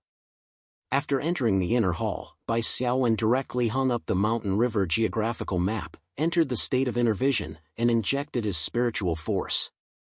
At the same time, he imagined Cao Cao, Xiahou Dun, Zhang Liao, Su Huang, and the other Cao generals. On the mountain river geographical map, red dots appeared one after another. After looking at the first few, Bai Xiaowen was confident. These red dots were like a meeting, densely packed together in front of the Cao camp in front of Anyang City. The so-called support for Cao Xiong was a lie. Looks like Cao Cao's main target is still Anyang, Cecilia said. Li Shi said, has Cao Xiong been abandoned? He only has 3,000 men. After taking down Fanyang, he probably has less than 3,000 men. If he goes to attack Wei Xian, will he have enough food? Bai Xiaowen said, Cao Xiong has indeed been abandoned. It looks like it's just as I predicted. Cao Cao has found Cao Xiong suspicious. With Cao Cao's intelligence, he can guess that the one who poisoned Cao Pai and the others was Cao Xiong. However, in Cao Cao's eyes, Cao Xiong is his son. Can he really use Cao Xiong as bait and ignore him? That's too cruel, Li Shi said. Bai Xiaowen shook his head. I think Cao Cao has already found out that Cao Xiong is not the original Cao Xiong, but a fake. His three teammates nodded, thinking that it was very likely. Bai Xiaowen waved his hand and said, no matter what, we will use Cao Cao's main attack on Anyang as a strategic base to analyze and respond. First of all, Cao Cao pretended to let out news that he was going to support Cao Xiong and attack Wei County. He wanted us to fall for it and split up our forces to save Wei County. Secondly, if we are going to mobilize our troops, we will definitely send Zhang He and Gao Lan's troops to the west of the city. So, Cao Cao's goal is obvious. Cecilia said, he wants to attack the camp west of the city. That's right. As long as the western stronghold is uprooted, Cao Cao's army will be able to surround Anyang City from all sides. Cut off the connection between Anyang and Yedu, Bai Xiaowen said. Based on Cao Cao's usual strategy of using troops to win by surprise, attacking at night is the most likely strategy. Cecilia's mind spun quickly. Can't we do the opposite? When Cao Cao launched a sneak attack on our west barracks, we dispatched troops to attack Cao Cao's main camp. Bai Xiaowen shook his head and said, a similar situation has already happened in Guandu. Cao Cao is smart and resourceful, so he will definitely leave behind a strong general to defend the camp. If we can't take it down, we will lose the western stronghold and be surrounded by Cao Cao's army. This is unacceptable. Li Shi smiled and said, I know how to fight. In the Romance of the Three Kingdoms, when the main general predicted that the enemy would attack, he would use an ambush to defeat the enemy. Bai Xiaowen laughed and said, Shi is right, similar to what I thought. However, I have a backup plan. This time, Cao Cao's plan was seen through by me using the mountain river geographical map. This is the best time to decide victory and defeat. The ambush is just a small trick and won't be able to hurt Cao Cao. I want to use this chance to completely break Cao Cao's dragon vein. Breaking Cao Cao's dragon vein was just a symbolic statement. It was similar to killing the dragon in Go, it was the deciding move. A moment later, Bai Xiaowen returned to the high-ranking military meeting room. He did not talk about the process of using the mountain river geographical map. Instead, he sent out order after order to secretly move troops. Although Tianfeng, Dong Zhao, and the other strategists were a little stunned, they still trusted Bai Xiaowen's ability to use troops. Bai Xiaowen's ability had been tested in battle and was different from Yuan Zhao's. This night, nothing happened, which surprised Bai Xiaowen. The next day, an emergency report came from Wei Xian. After Cao Xiong's army formed up, many roads were covered in smoke and dust. There were many flags, such as supporting Wave General Xiahou Dun, Middle General Zhang Liao, and Deputy General Su Huang. The Wei Xian Cao army's morale soared. Many of the civil servants and generals under Bai Xiaowen requested to help Wei Xian, but Bai Xiaowen did not allow them. Dong Zhao suggested to attack the Cao army camp in front of Anyang, but Bai Xiaowen rejected it. Tianfeng did not try to persuade him. Some people tried to persuade Tianfeng that this matter was of utmost importance and that he had to do so. Tianfeng stroked his beard and said with a smile, "My lord has a plan in mind. Your thoughts are exactly the same as mine. What's the point of persuading him?" Bai Xiaowen gave Tianfeng a thumbs up in his heart. Tianfeng must have understood Bai Xiaowen's thoughts based on Bai Xiaowen's deployment last night. Furthermore, Cao Cao's performance was too much. He wanted to beat the drums and gongs to tell everyone that his main force was going to attack Wei Xian. All of you should go and assist him. The art of war was deceitful, what was fake was real, and what was real was fake. This move might be useful against an indecisive person like Yuan Shao, but against a strategist of Tianfeng's level, it was a weakness. Using it against Bai Xiaowen, who was using a cheat, was just asking for death. Bai Xiaowen made some adjustments to last night's deployment, ordering the various troops to follow orders and not slack off. Late at night, the sky was dark. From the Chao army camp, a vanguard force appeared and headed toward the west stronghold of Anyang City to rob the camp. The leading general of this vanguard force was 8 feet tall. He had a heroic appearance and held a horse-slaying knife. He was Cao Cao's beloved general, Su Chu. The troops behind him did not make any sound as they silently advanced. Behind them, other Chao army forces appeared and followed from afar. Cao Cao was a suspicious person. Even though he had done so much preparation and even used his own son as bait, he would not send all his forces to rob the camp. Instead, he sent the tall and strong Su Chu to lead 3,000 men as the vanguard to scout the situation. If the enemy was not prepared and the stronghold was empty, Zhang Liao and Su Huang would charge in under Cao Cao's leadership and totally destroy the stronghold. In truth, the day Cao Cao's troops arrived at Anyang City, he had wanted to take down this stronghold. However, if he attacked the stronghold, it would be difficult to take it down immediately. He would also have to bear the arrow rain from the Anyang City wall. The losses would be too heavy, and it was not worth it.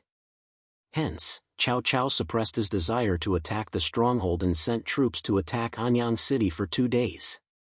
He did not take a look at the west stronghold. What was the reason? It was to catch the enemy off guard and make them move their soldiers to save Wei County. Not long later, Cao Cao saw that Su Chu was already close to the west stronghold and the Yuan army had not reacted. Mournful cries rang out. Su Chu killed the sentry in front of the stronghold. He then called out and 3,000 men surged into the stronghold. Success. Yuan Shi is young and inexperienced. He fell into my trap. Cao Cao jumped up and ordered, "Generals, listen up. Charge into the stronghold and kill all the enemy soldiers. Tear down the last piece of wood."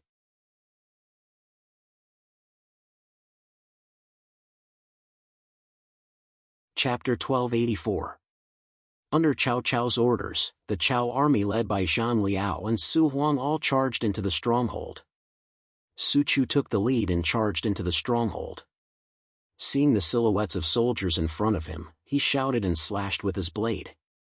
With one slash, 3 Yuan soldiers were chopped into 6 pieces. The power was shocking, but Su Chu was puzzled. Why was the feeling of chopping people different from before?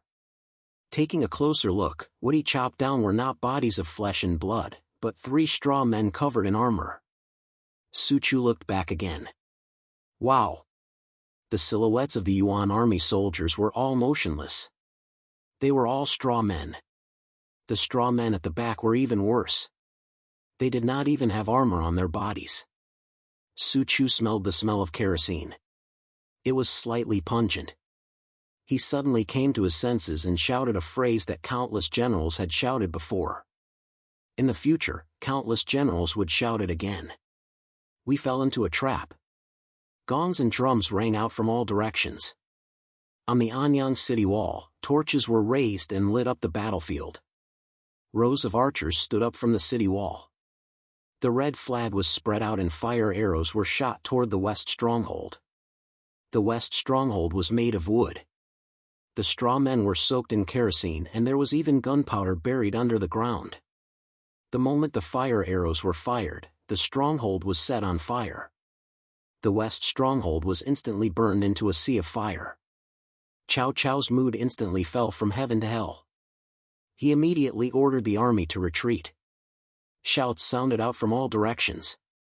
From the east and west, a group of Yuan soldiers charged over. The gates of Anyang City opened and Bai Xiaowen led an army out. His voice spread across the battlefield with the help of his mental power. The enemy has fallen into a trap. We will definitely win this battle. Generals, fight bravely. Do not let traitor Cao escape. The moment the fire started, Bai Xiaowen received a notification. Your plan, burning the main camp, succeeded. Cao army morale decreased by 20 points, average. Your plan, ambush, succeeded. Cao army morale decreased by 10 points, average. A portion of Cao army morale decreased to negative values. Cao army has fallen into a state of chaos. All stats reduced by 20%. Bai Xiaowen had seen this kind of chaotic state when he first encountered the Yellow Turban army. The specific manifestation of this was that all of his attributes had plummeted, and his fighting spirit was low. Other than the decrease in the morale of Cao Cao's army, there was also a notification that the morale of Yuan's army had increased. However, the increase in morale was not high and did not form an army buff. However, the increase in morale would bring about an increase in attack speed and accuracy. However, the Cao army was truly more elite than the Yuan army. In such a disadvantageous situation, Cao Cao's generals like Li Dian, Eugene were still able to use their own personal soldiers as the cornerstone to command the various troops to form a solid defensive line to block the east, west, and north, protecting Cao Cao's safety. After the 3 Yuan army elite troops charged out, although they gave Cao Cao a lot of pressure, they did not cause Cao Cao to be completely defeated. Both sides were fighting at the side of the Sea of Fire. Shouts shook the heavens. Every second, a large number of soldiers fell to the ground and died. Zhang Liao and Su Huang were truly worthy of being called Lord-rank generals. They had only been in the fire for a short period of time, and they were not as deep as Su Chu. Hence, they charged out of the fire. Due to the deaths and injuries of their soldiers, they had lost 50% of their men. However, their personal soldiers were still there. Zhang Liao looked around and saw that the Yuan army was surrounding Cao Cao. The situation was dangerous, so he said to Su Huang, "I'll lead the troops to save the Lord." Su Huang nodded in agreement. Zhang Liao rode his horse forward. Suddenly, an army charged over and hollered, "Zhang Liao, don't run. Do you know a Jian Zhang?" Zhang Liao groaned in his heart. He could only turn his horse around to face Zhang Liao. Zhang Liao's 10,000 elite troops had already formed an arrow formation. Under the effect of Zhang Liao's Lord-rank skill, their attack strength increased by 20% and movement speed increased by 10%. Furthermore, with the morale buff, Zhang Liao's injured troops could not block the charge at all. Zhang Liao could only rely on his martial arts to fight Zhang Liao in the chaos. He did not know what passive skill he had used, but he was immune to the 20% attribute reduction of the chaotic state. However, the encirclement of the Yuan army soldiers gave him a headache. Luckily, Zhang Liao's dense cloud spear technique focused on defense and not offense. Hence, Zhang Liao was still able to deal with it. On the other side, Su Huang wanted to save Cao Cao, but another army charged out. This army was all light cavalry, and their speed was extremely fast.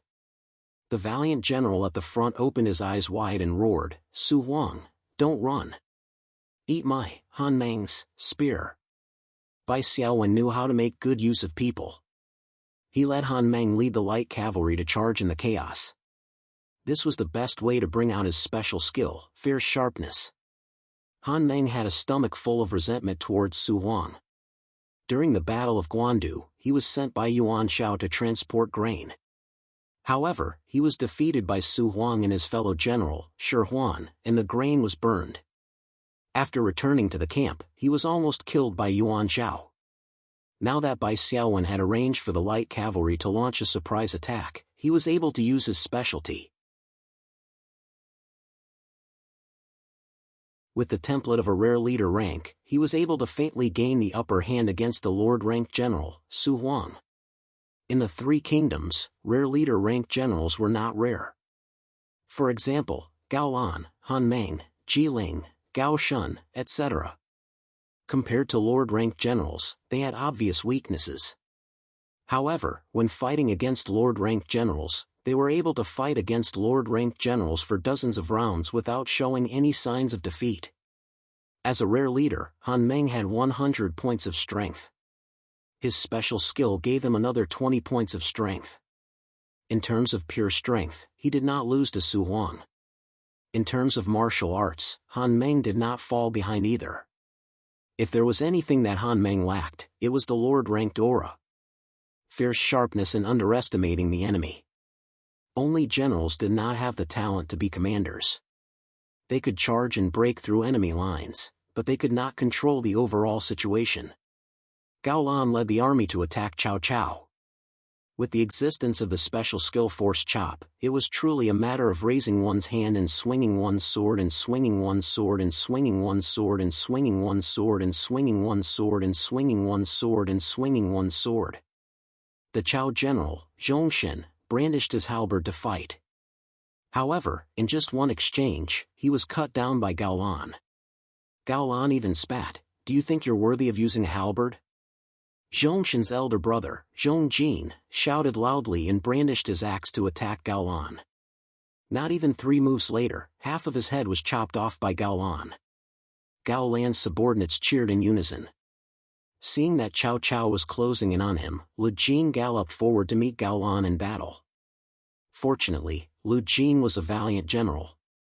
In terms of strength, he was not at a disadvantage.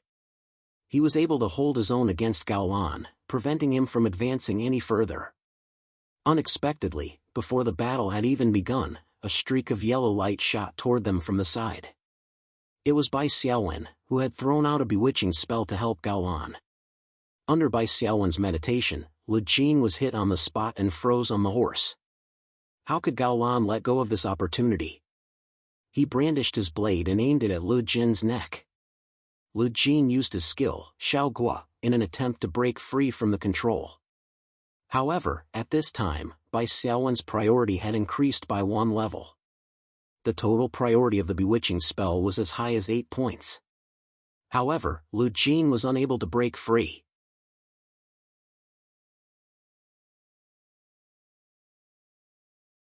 Chapter 1285. Gao Lan slashed at Lu Jin's neck. However, Gao Lan's special skill, Force Slash, only increased the critical strike rate and critical strike damage against enemies whose strength was lower than his. It was not enough to insta-kill Lu Jin. This slash did not trigger a critical strike. Lu Jin was chopped off his horse. Blood flowed from his neck, making him look miserable. When Eugene saw this, he was shocked. He blew the horn. When his soldiers heard the horn, they went forward with their shields and formed a shield wall to block Gao Lan. Lu Jin took advantage of this opening and covered his neck wound. He pulled out his sword from his waist and slashed wildly. Finally, he managed to kill his way out and returned to the army formation in defeat. Bai Xiaowen also received a notification that Eugene's special skill, Determination, had been activated. His soldiers in the defensive formation received 20% damage reduction and 20 points of strength resistance. With this shield wall, Gao Lan would not be able to charge in for a short period of time. Cao Cao's elites have actually reached such a stage. Bai Xiaowen sighed. If the two sides had switched sides, the Yuan army would have fallen into the fire trap and ambush. They would have collapsed long ago. The reason was that Cao Cao had too many good generals in his camp. They were able to quickly organize their troops and counterattack in a chaotic situation. Apart from Zhang Liao and Su Huang, there were also Li Dian, Lu Jin, Eugene, and other generals who were good at commanding. As for the Cao family, such as Xiao Dun, Cao Ren, and Cao Hong, they did not even appear. Needless to say, these generals were arranged to defend Cao Cao's camp. Although Cao Cao's army was elite, Cao Cao would definitely lose tonight. Bai Xiaowen did not doubt this at all. In order to defeat Cao Cao, Bai Xiaowen had prepared many trump cards. The time has come. After the peace scroll could be used again, Bai Xiaowen pointed at Delifa. Berserk Talisman plus Symbiosis. It allowed Delifa to have 8 points of priority and Delifa to share 50% of his spirit with Delifa. Delifa began to chant. 10 seconds later, the chant was completed. A circle of light quickly spread out. Skeleton soldiers crawled out from the corpses on the battlefield. They waved their swords and joined the battle. There were a lot of skeleton soldiers. One must know that 2 days ago, when the Chao army attacked Anyang, they left behind thousands of corpses.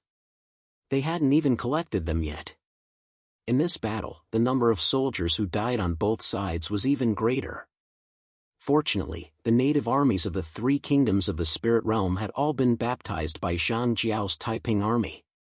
They only treated the resurrection of the Delifa corpses as a special method of exorcism. If this had happened during the era of the 3 kingdoms, seeing such a scene that defied the laws of nature, the morale of the soldiers on both sides of the battlefield would have dropped to 0. When the soldiers of the Yuan army realized that they had a new force by their side, their morale actually rose. Although the morale of the Chao army did not drop, the situation on the battlefield had worsened. Bai Xiaowen immediately used the C-grade yellow gold item, Eden's Horn. When the horn was blown, the Yuan army soldiers and skeleton soldiers were immediately buffed with a courage buff. Not only did he lose his sense of pain, but his attacks also dealt true damage based on his level. This item was quite similar to the talisman water used by the Yellow Turban Army's Great Doctor in the 3 Kingdoms. However, it wasn't as complicated and had a stronger effect. After all, it was a C-grade yellow gold item that could only be used once a month. With the arrival of the Skeleton Army and the sound of Eden's Horn, the situation on the battlefield was further tilted towards Bai Xiaowen's side. The only pity was that Xiao Rui was currently in Wei County. Otherwise, if she was here, her soul rhythm would reduce the attributes of the Chao army and accelerate the collapse of the Chao army. However, there was no other way. If Chao Xiong was an ordinary person from the spirit realm, Bai Xiaowen would definitely call Xiao Rui back to participate in the battle. However, since Chao Xiong was a divine court awakened, it was necessary to leave Xiao Rui behind to help Tianyu, Morong Ping, and the other generals defend. With Xiao Rui around, even if Chao Xiong and the Divine Court Awakened wanted to attack Wei County, they would definitely not be able to do so. After all, Chao Xiong was at an absolute disadvantage in terms of military strength and provisions. Without help from inside, the Divine Court Awakened did not have a good way to attack a city. Chao Xiong's army finally could not hold on anymore. At this time, the Yuan soldiers and skeleton soldiers were all buffed with courage, and their attacks dealt true damage. This made the Chao generals unable to rely on their high damage reduction and high armor to ignore the attacks of the small soldiers. A small soldier's attack would only deal 8 or 9 true damage. But what if 10 small soldiers each attacked once? After a long time, even a Lord-tier general would not be able to withstand it. After Lu Jin bandaged his wounds, he rode a horse and joined the battle again. However, he was surrounded by a group of ordinary skeleton soldiers. After one was killed, 2 more took his place. He could not kill them all. His health points, however, were slowly but surely decreasing. The same was true for Li Dian, Yu Jin, and the other generals. Yu Jin's special skill, Perseverance, was originally a divine skill to stabilize the front line, but it could not withstand true damage. Furthermore, the Yuan soldiers were like they were injected with chicken blood. They did not fear death and were extremely difficult to deal with. Beside Chao Xiong, Yu Jin hurriedly said, "Lord, the battle is not going well. Let's retreat." Chao Xiong's eyes opened wide as he looked at the battlefield. He said loudly, "The enemy is only temporarily using demonic arts. They won't be able to last long. As long as we hold on, with our elites, we will definitely win." Suddenly, the sound of drums rang out. An iron stream of cavalry charged out from the back with a giant red arrow. They went around Yu Jin's shield soldiers and charged right at Chao Xiong's back line. By Xiaowen's other trump card, the Death Cavalry Legion charge, was also used. What needed to be mentioned was that the ones charging were not just the 800 winged cavalry. There were also 3,000 elite cavalry from the Yuan camp. These close to 4,000 elite cavalry could not be stopped at all. Unless they were all drowned out by pure damage, they would not stop their charge this time. The Chao army's backline was in chaos. Li Dian led the army to fight the Death Cavalry. However, Bai Xiaowen did not even look at him. He only ordered the Death Cavalry to charge forward. Poor Li Dian, a Confucian general, actually died under the charge of the cavalry. Even his corpse was trampled into mud. Eugene, and the others did not dare to fight and retreated. Chao Xiong hurriedly turned his horse around. Retreat. Retreat to the camp. Two buzzing sounds of swords rang out as a figure stepped on the moon and arrived in front of Cao Cao. It was as if she could teleport. It was Li Shui. His two swords danced and each attack was aimed at Chao Xiong's vital points. Chao Xiong was caught off guard and several wounds appeared on his body. Where are the guards? Come and protect me. Chao Xiong shouted. What they did not know was that after Li Shui slashed out two swords, he also scolded the shameless old thief in the party channel. Chao Xiong's health was actually not lower than Zhang Jiao's. He had 3,000 health points. Moreover, the damage reduction was quite high. The two swords only caused a little over 100 damage. Boom! A loud sound came from the burning West City stronghold. A tall and muscular general charged out of the fire. His entire body was charred black and smoking.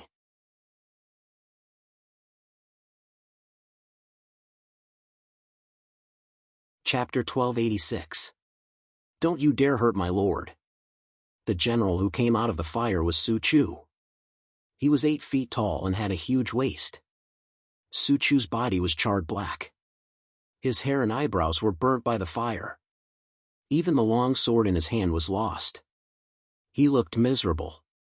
However, Su Chu was hugging a burning log in his arms. This log was about 3 feet, 9 meters, long. The flames on it had not been extinguished. Su Chu hugged the burning log and swept everything in his way. Wherever he went, no matter if it was the Yuan army or the Chao army, they all quickly avoided him.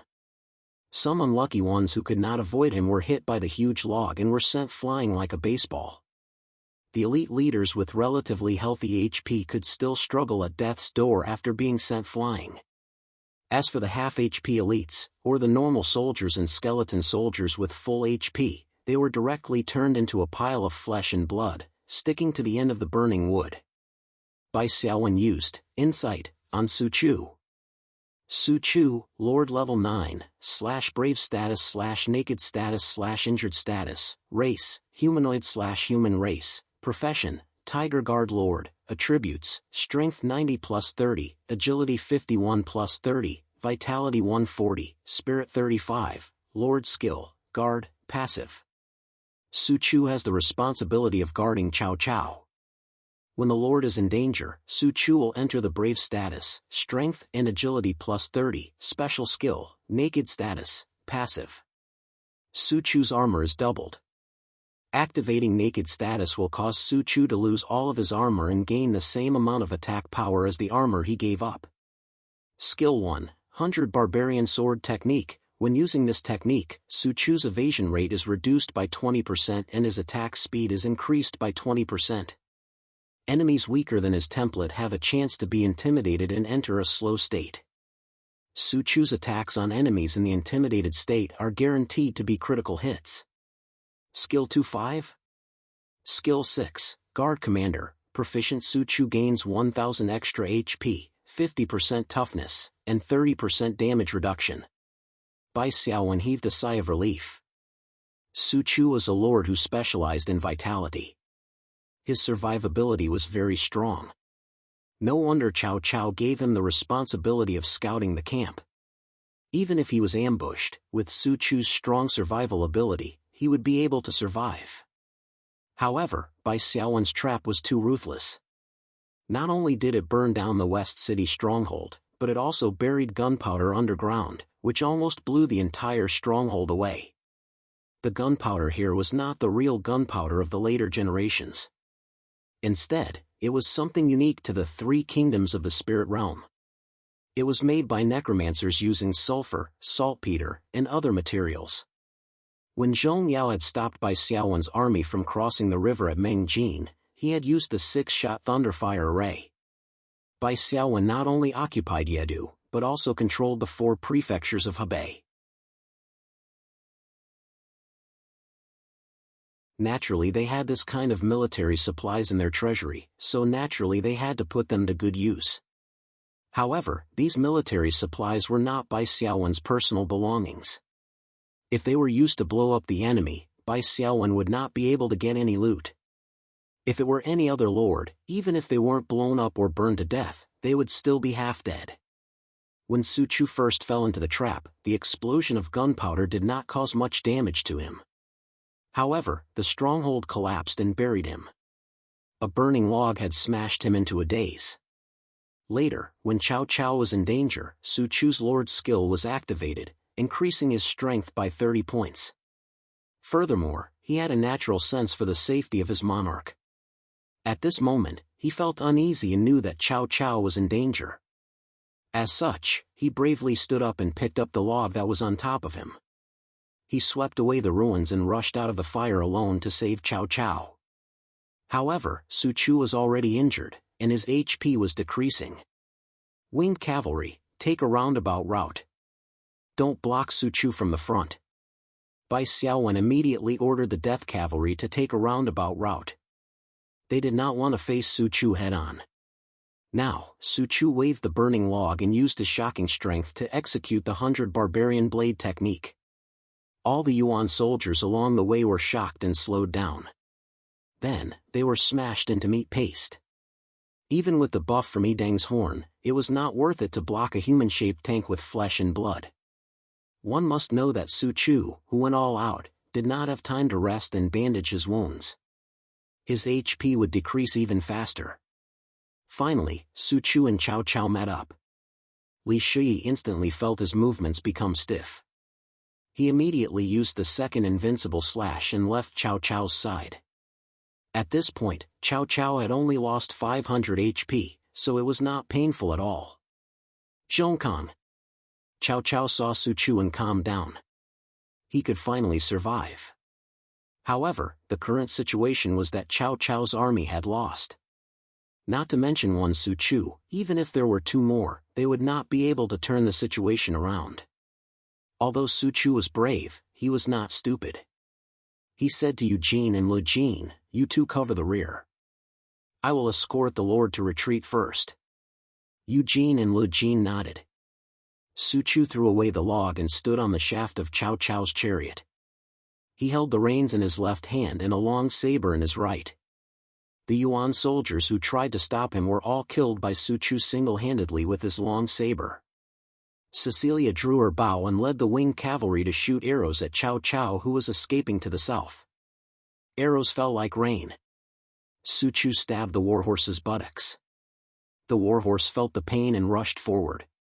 Su Chu used his divine might and removed the cover of Cao Cao's chariot. He erected it in front of Cao Cao to block the arrows. Cao Cao also pulled out his sword and deflected the arrows for Su Chu. It should be mentioned here that even though Cao Cao of the spiritual realm had high basic attributes, he was not proficient in martial arts. It was probably because he had not personally fought for a long time. Compared to other rare commander-level generals, his survivability was strong, but his damage output was weaker. However, Cao Cao's main point was his powerful commanding ability and charm. These were hidden attributes that could not be seen. Chase! Li Shi shouted in the party channel when he saw the target of the Grand Unification main storyline Quest 1 in front of him. Bai Xiaowen smiled and said, "Don't worry. There is a saying, strength cannot be maintained for long. Su Chu is very fierce now. He is relying on the last breath in his chest to support himself. His stamina and even health points are decreasing. He is like an injured and hungry tiger, bleeding all the way. However, it is also the fiercest time. The best way is not to rush to kill but to follow from afar. When the injured tiger is exhausted, we can kill him in one fell swoop. Bai Xiaowen immediately ordered Cecilia to lead the winged cavalry and follow from afar. They continuously shot arrows to harass Cao Cao. Bai Xiaowen himself stayed at the battlefield below Anyang City. Originally, there was no need for Bai Xiaowen to stay. Cao Cao's escape had caused the Cao army to lose the courage to resist and flee. However, there were still two lords, Zhang Liao and Su Huang, as well as Eugene, Lu Jin, and other future members of the 5 elite generals. He had to quickly end the battle here and make time to chase after Cao Cao. Su Chu protected Cao Cao and rushed south. Only 100 cavalry followed him. Not long later, the war horse pulling the chariot neighed and fell to the ground. Cao Cao ordered the personal guards to give up 2 horses for him and Su Chu to ride. Then, he continued south. Not long later, an army came from the front. When they got close, they realized that it was Xiahou Dun. He led Cao Ren, Cao Hong, and the other Cao family generals to welcome Cao Cao. Cao Cao asked, "Why didn't you all defend the camp?" Xiahou Dun was shocked. "Didn't the Lord send a personal guard to say that you were in danger and for us to assist Anyang City?" Cao Cao raged, "When did I send a personal guard?" Xiahou Dun called the personal guard who sent the order to confront him. In the end, his subordinates quickly reported that the personal guard had died and only brought back a corpse. A commotion broke out from the south and flames filled the sky. Cao Cao slapped his thigh. "Not good, the camp is lost."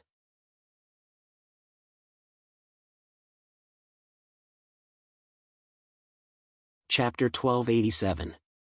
If the Cao army camp was still there, they could use it as a barrier to gather up the scattered troops and plan for another battle. However, now that the camp was on fire, it was probably burned down by the Yuan army. Since the camp was lost, even if they had Xiahou Dun and the others, they would not be able to do anything.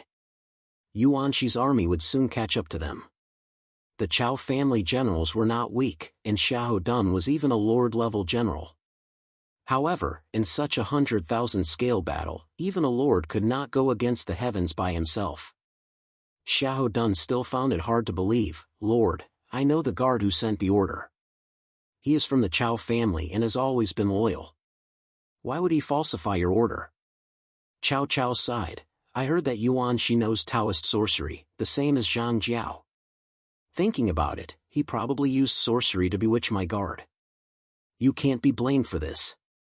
Xiahou Dun blamed himself. "If I did not believe him, we would not have lost the camp." "Lord, what should we do now?"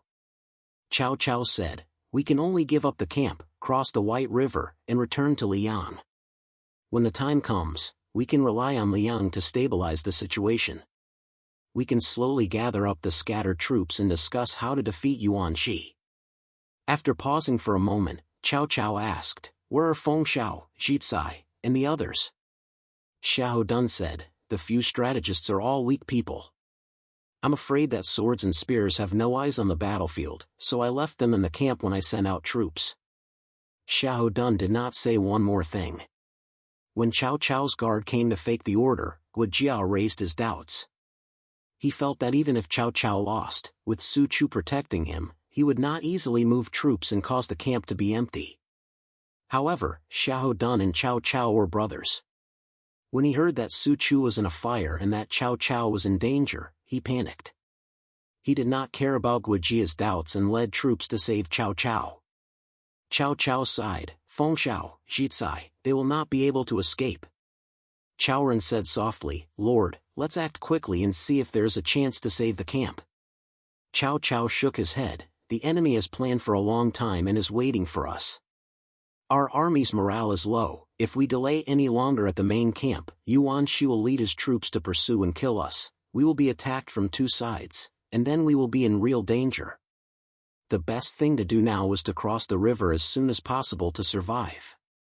As long as I'm here, our army will rise again sooner or later." These words boosted the morale of the generals. Everyone was in high spirits. Ignoring the burning South Barracks, they headed straight for the White River. Chao Army, Southern Camp. On the other side of the raging fire, Han Su, Juhu and Gao Huai, 2 generals, were leading their troops and waiting in formation. Juhu was the son of Ju Shou, who excelled in both the pen and the sword. He looked at the burning Chao army camp and laughed. "My lord's wisdom is truly bestowed by the heavens. It's hard for us to even compare." Now that he had stolen Cao Cao's camp and obtained Cao Cao's talisman as a token, he could easily trick them into opening Liang City. Without a place to settle down, the Chao army will become stray dogs. Gao Huai was one of Gao Lan's 2 brothers. He continued, "This time my lord sent General Han Qiong and my brother Gao Ping to trick them into opening Liang. It will be easy." However, Lu Kuang, Lu Xiang, Mai Yan, and Zhang Ji, what ability did they have to be able to obtain such merit? Juhu laughed. "The 4 of them were forgiven by my lord and redeemed themselves. Everyone will fight to be first. My lord using them to help Generals Han Qiong and Gao Ping take Liang is a good choice." The 2 of them knew that Han Su was Yuan Shi's trusted aide. Hence, their praises for Bai Xiaowen were on point. Han Su didn't make a sound. The 2 of them asked, "General Han Yan, why did my lord order us to stop here?" Being asked, Han Su replied, "My lord thinks that Cao Cao might come to save the South Barracks. At that time, our army will attack and my lord will chase from behind and capture Cao Cao in one battle." Gao Huai praised, "My lord's plan is flawless." Han Su shook his head and said without giving face, "Actually, my lord isn't sure, which is why he asked me to send more scouts to investigate Cao Cao's movements. If Cao Cao doesn't care about the camp and escapes south, we will join forces with my lord and cross the river to chase. At that time, the Liang city that Generals Han Qiong and Gao Ping open would be the second blockade." To say such a long sentence in one breath was really rare for someone like Han Su who cherished words like gold. A simp could always find a suitable angle. Gao Huai praised once more, "No wonder my lord sent Lu Kuang and the other generals to take Liang City. So this was his idea. Brilliant, truly brilliant." The battle under Anyang City quickly came to an end. The Yuan army originally had Zhang He and Han Meng, these fierce generals who could restrict Zhang Liao and Su Huang. They also had Gao Lan, this weak reaper. Without Cao Cao, this backbone, the Cao army naturally collapsed. Bai Xiaowen also paid attention to strategy. He first assisted Gao Lan to capture Eugene, then captured the injured Lu Jin. The army left behind by Cao Cao fled in all directions. Bai Xiaowen then gathered Gao Lan, Cecilia, and the other generals to besiege Zhang Liao and Su Huang. The bodyguards of the 2 feudal lords had already been killed, leaving only 2 commanders without an army. What could they do? It should be known that Bai Xiaowen was no longer a solo awakened. Instead, he was the leader of an army. With Zhang He, Gao Lan, and Han Meng as his subordinates, it was easy for him to deal with 2 lords without an army. Zhang Liao and Su Huang resisted stubbornly for a while. Finally, they were seriously injured and fell from their horses. They were captured by the Yuan army who had been waiting for a long time. Of course, even if they killed the captured lords, they might not drop a treasure chest. Even if they did drop a treasure chest, it would definitely be a water tank. Bai Xiaowen wasn't in a hurry to kill them. He asked them again if they were willing to surrender. Zhang Liao, Su Huang, Eugene, and Lu Jin either remained silent or made it clear that they weren't willing to surrender. Bai Xiaowen wasn't in a hurry either. He ordered people to tie up the 4 heavily injured generals with iron chains. Then, he ordered the army to pursue Cao Cao. As long as Cao Cao was killed, the chances of the 4 surrendering would increase. Taking a step back, even if the 4 didn't surrender and killed Cao Cao, Bai Xiaowen could still unify the north and lay the foundation to unify the world. This time, Bai Xiaowen used a marching stratagem. His army's stamina consumption was halved and their movement speed increased by 40%. The victorious army chased after Cao Cao. As for the loss of morale, it was completely negligible compared to the increase in morale from the victory. During the pursuit, Bai Bai Xiaowen encountered Han Su and the others who were ordered to burn Cao Cao's camp. They reported that Cao Cao didn't go to save the camp. Moreover, Han Su and the others captured two of Cao Cao's important strategists, Guo Jia and Shi Zhicai. Cao Cao can be considered a brave and decisive person. If he went to save the camp, he would have been a prisoner of our army. Bai Xiaowen praised and then ordered, "Pursue him day and night. We must catch that traitor Cao. Whoever obtains his head will be rewarded with 1,000 gold and 10,000 marquis. Whoever captures him alive will be conferred the title of Great General."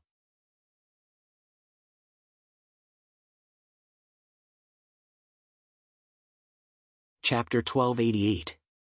Qiao Rui Profession, Soul Speaker Level 7, 68 Mental Strength at Level 6, Profession Skills, Soul Whisper, Passive. Every dead person, regardless of friend or foe, in the surroundings, mental strength *1 meter, will restore your mental strength. The extent and duration are related to the target's level template. Actively activating Soul Whisper will allow you to obtain the effect of Soul Walk, ignores obstacles, terrain, collision volume, cannot be targeted, but requires continuous consumption of mental strength. Level 7 Excellent Strengthening, Soul Backtrack. You can hold a Soul Backtrack ceremony to communicate with the souls of newly dead creatures and obtain part of their memories. The longer the target has been dead, the less information is obtained, and the more mental strength is required. Combat Skill 1, Soul Cage, can imprison the target, making it unable to attack, move, or cast spells. Requires continuous guidance. At the same time of imprisonment, it also adds continuous magic damage. 2 stars, Combat Skill 2, Life Healing, Healing Skill, Single Target and Range. Combat Skill 3, Group Dispel. Combat Skill 4, Force Wave, Group Speed Reduction, Special Skill, Jade Forging Technique Level 1, obtain 300 points of True Qi, 4 points of True Qi circulation per cycle, maximum output 25 points. Infusing Jade Forging Technique True Qi to attack a target can cause damage based on True Qi output *2 points. The type of damage depends on the type of damage, physical/magical. You can also infuse Jade Forging Technique True Qi for defense, absorbing damage equivalent to True Qi output *6 points. Jade Forging Technique Secret Manual plus Suyunshuan's True Qi Essence, 2. Equipment, mainly standard gold equipment, with some blue equipment, weapon, Soul Bamboo Flute, exclusive equipment. Additional skill, Sound Attack Array. Sound Attack Array Level 1, Breaking Scale. The damage is not high, but the cooldown is very short and the consumption of mental strength is very low. It is equivalent to a basic mental attack spell. Sound Attack Array Level 2, Forbidden Scale. This is a field-type skill that needs to be prepared in advance. After the enemy enters the range of the Forbidden Scale, the caster can choose whether to trigger it, and the enemy will be immobilized. Sound Attack Array Level 3, Soul Rhythm. When activating Soul Rhythm, it needs to consume 10 points of mental strength, then it needs to continue consuming mental strength. For the first 3 seconds, it will consume 1 point of mental strength per second. For every 3 seconds of Soul Rhythm, the consumption of mental strength will increase by 2 points/second. It will be accumulated in this battle. The specific effect of Soul Rhythm was, during the duration of the melody, the surrounding enemies would be inflicted with a layer of weakened status every second, for a total of 5 layers. Every stat can weaken the opponent's attributes by 5%. When the music ends, it can last for 10 seconds. Sound Attack Formation Level 4, End of Destruction Talisman.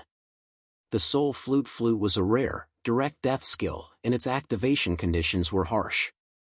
Even if the activation conditions were met, the Soul Flute would be unusable for the duration of the battle. Even if the activation conditions were met, the Soul Flute would be unusable during the battle. Head, Dark Elf Headdress, plus 5 Spirit, plus 20% Spirit Recovery Speed. Shoulder, Warning Perch, Constitution plus 3. Additional skill, Falcon's Spirit, summon a falcon that shares your vision and can fly long distances. The Spirit Falcon's HP is fixed at 50 points. It has no attack power and is permanently invisible. Priority 3. The summoned Spirit Falcon could fly for 60 minutes before returning to its perch to rest for 8 hours. If the Spirit Falcon does not return normally, it will take 3 natural days to summon it again. Back, Beast Spirit Cloak. Additional skill, Beast Spirit Shelter. After activation, obtain the Shelter of the Black Tortoise, absorbing incoming, class level *20, damage or disappearing after 5 seconds. During the duration of the Black Tortoise shield, all spirit consumed will be converted into HP healing effect. Cooldown, 24 hours. LV4 Special Effect. During the duration of the Black Tortoise shield, the wearer will recover 3% of their maximum HP with every attack, regardless of physical or magical. Legs, Exquisite Silk Pants, Gold Spirit +6, Additional Skill 1, Comfort, Passive, Recovery Speed of HP, Stamina, and Spirit increased by 10%. Additional Skill 2, Silky, Passive, Movement Speed increased by 5%. Feet, Slippery Boots, Dark Gold Spirit +5, Agility +2. Additional Skill Frowny Face Floating Ice, Passive, Movement Speed increased by 15%. Activating the Floating Ice effect allows the wearer to cast spells while moving for 120 seconds. Recharge Stack, 3/3. Automatically recovers to full stack every natural day. Spare, 100 Savage Boots, increases movement speed by 4%. Additional skill, Lightness, increases movement speed by 25% during sprint. However, stamina consumption is doubled. LV4, Sprint.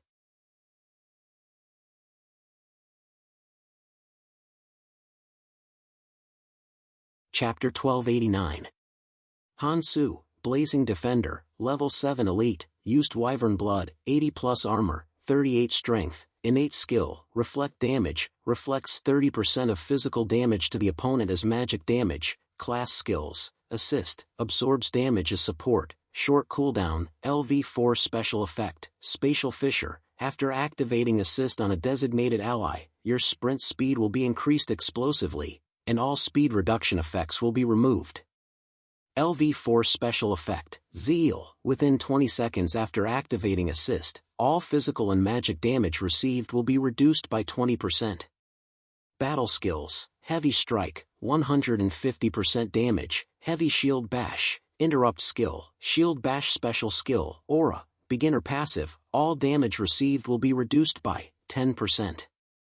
Activating Aura skills will reduce all damage received by 30% and gain 30 points in strength resistance. Lasts for 30 seconds. Obtained from Star Stomping Steps plus Deer Embryo Meridian Pill, Main Hand, Heavy Wrench, Gold Additional Attack 818. Additional skill, Smothering Strike, Passive. If successfully hit the enemy's head, their movement speed will be reduced by 40%, lasts for 10 seconds. This effect can only be triggered once every 30 seconds, and cannot be used on the same target twice. Secondary Hand, Iron Fortress, Gold Armor +18. Additional skill, Iron Will, Passive. All imbalanced statuses, including but not limited to knockback, etc., will be increased by 66.7%. Activating Iron Will, gain 40% physical damage reduction effect, lasts for 30 seconds. Cooldown, 24 hours. Upper Equipment, Sandalwood Great Armor, Gold Vitality +7, Armor +20. Negative effect, after wearing this armor, movement speed will be reduced by 20%. The specific reduction rate is determined by strength. When the strength value exceeds 50 points, the armor will not affect the user's movement speed. LV4 Special Effect, reduce damage by 21%. LV4 Special Effect, Tyrannical, gain +10 in strength resistance. LV7 Enhanced Special Effect, Impregnable Wall. You can activate the special effect of Impregnable Wall, doubling your armor for 15 seconds. You will also gain a layer of Physical Damage Absorption Shield. The amount of Physical Damage Absorption Shield is equal to your total armor. When Impregnable Wall is activated, you cannot move. This effect has a cooldown of 24 hours. Wrist, tyrannical wrist guard, gold strength +3, vitality +3, parry chance +10%, additional skill, tyrannical, passive, gain 15 points during strength resistance authentication. Waist, belt anchor, gold strength +3, constitution +3. Additional skill, anchor throw, throw an iron chain anchor at an enemy, dealing 200% of your strength as physical damage. The target must pass the strength judgment, otherwise it will be dragged to your location. Cooldown, 24 hours. Legs, sea snake greaves, physique +5 accessory 1, blue jade pendant. Passively increases HP by 40 points. When activated, it can remove 1 control status below priority, 2 plus the wearer's base priority.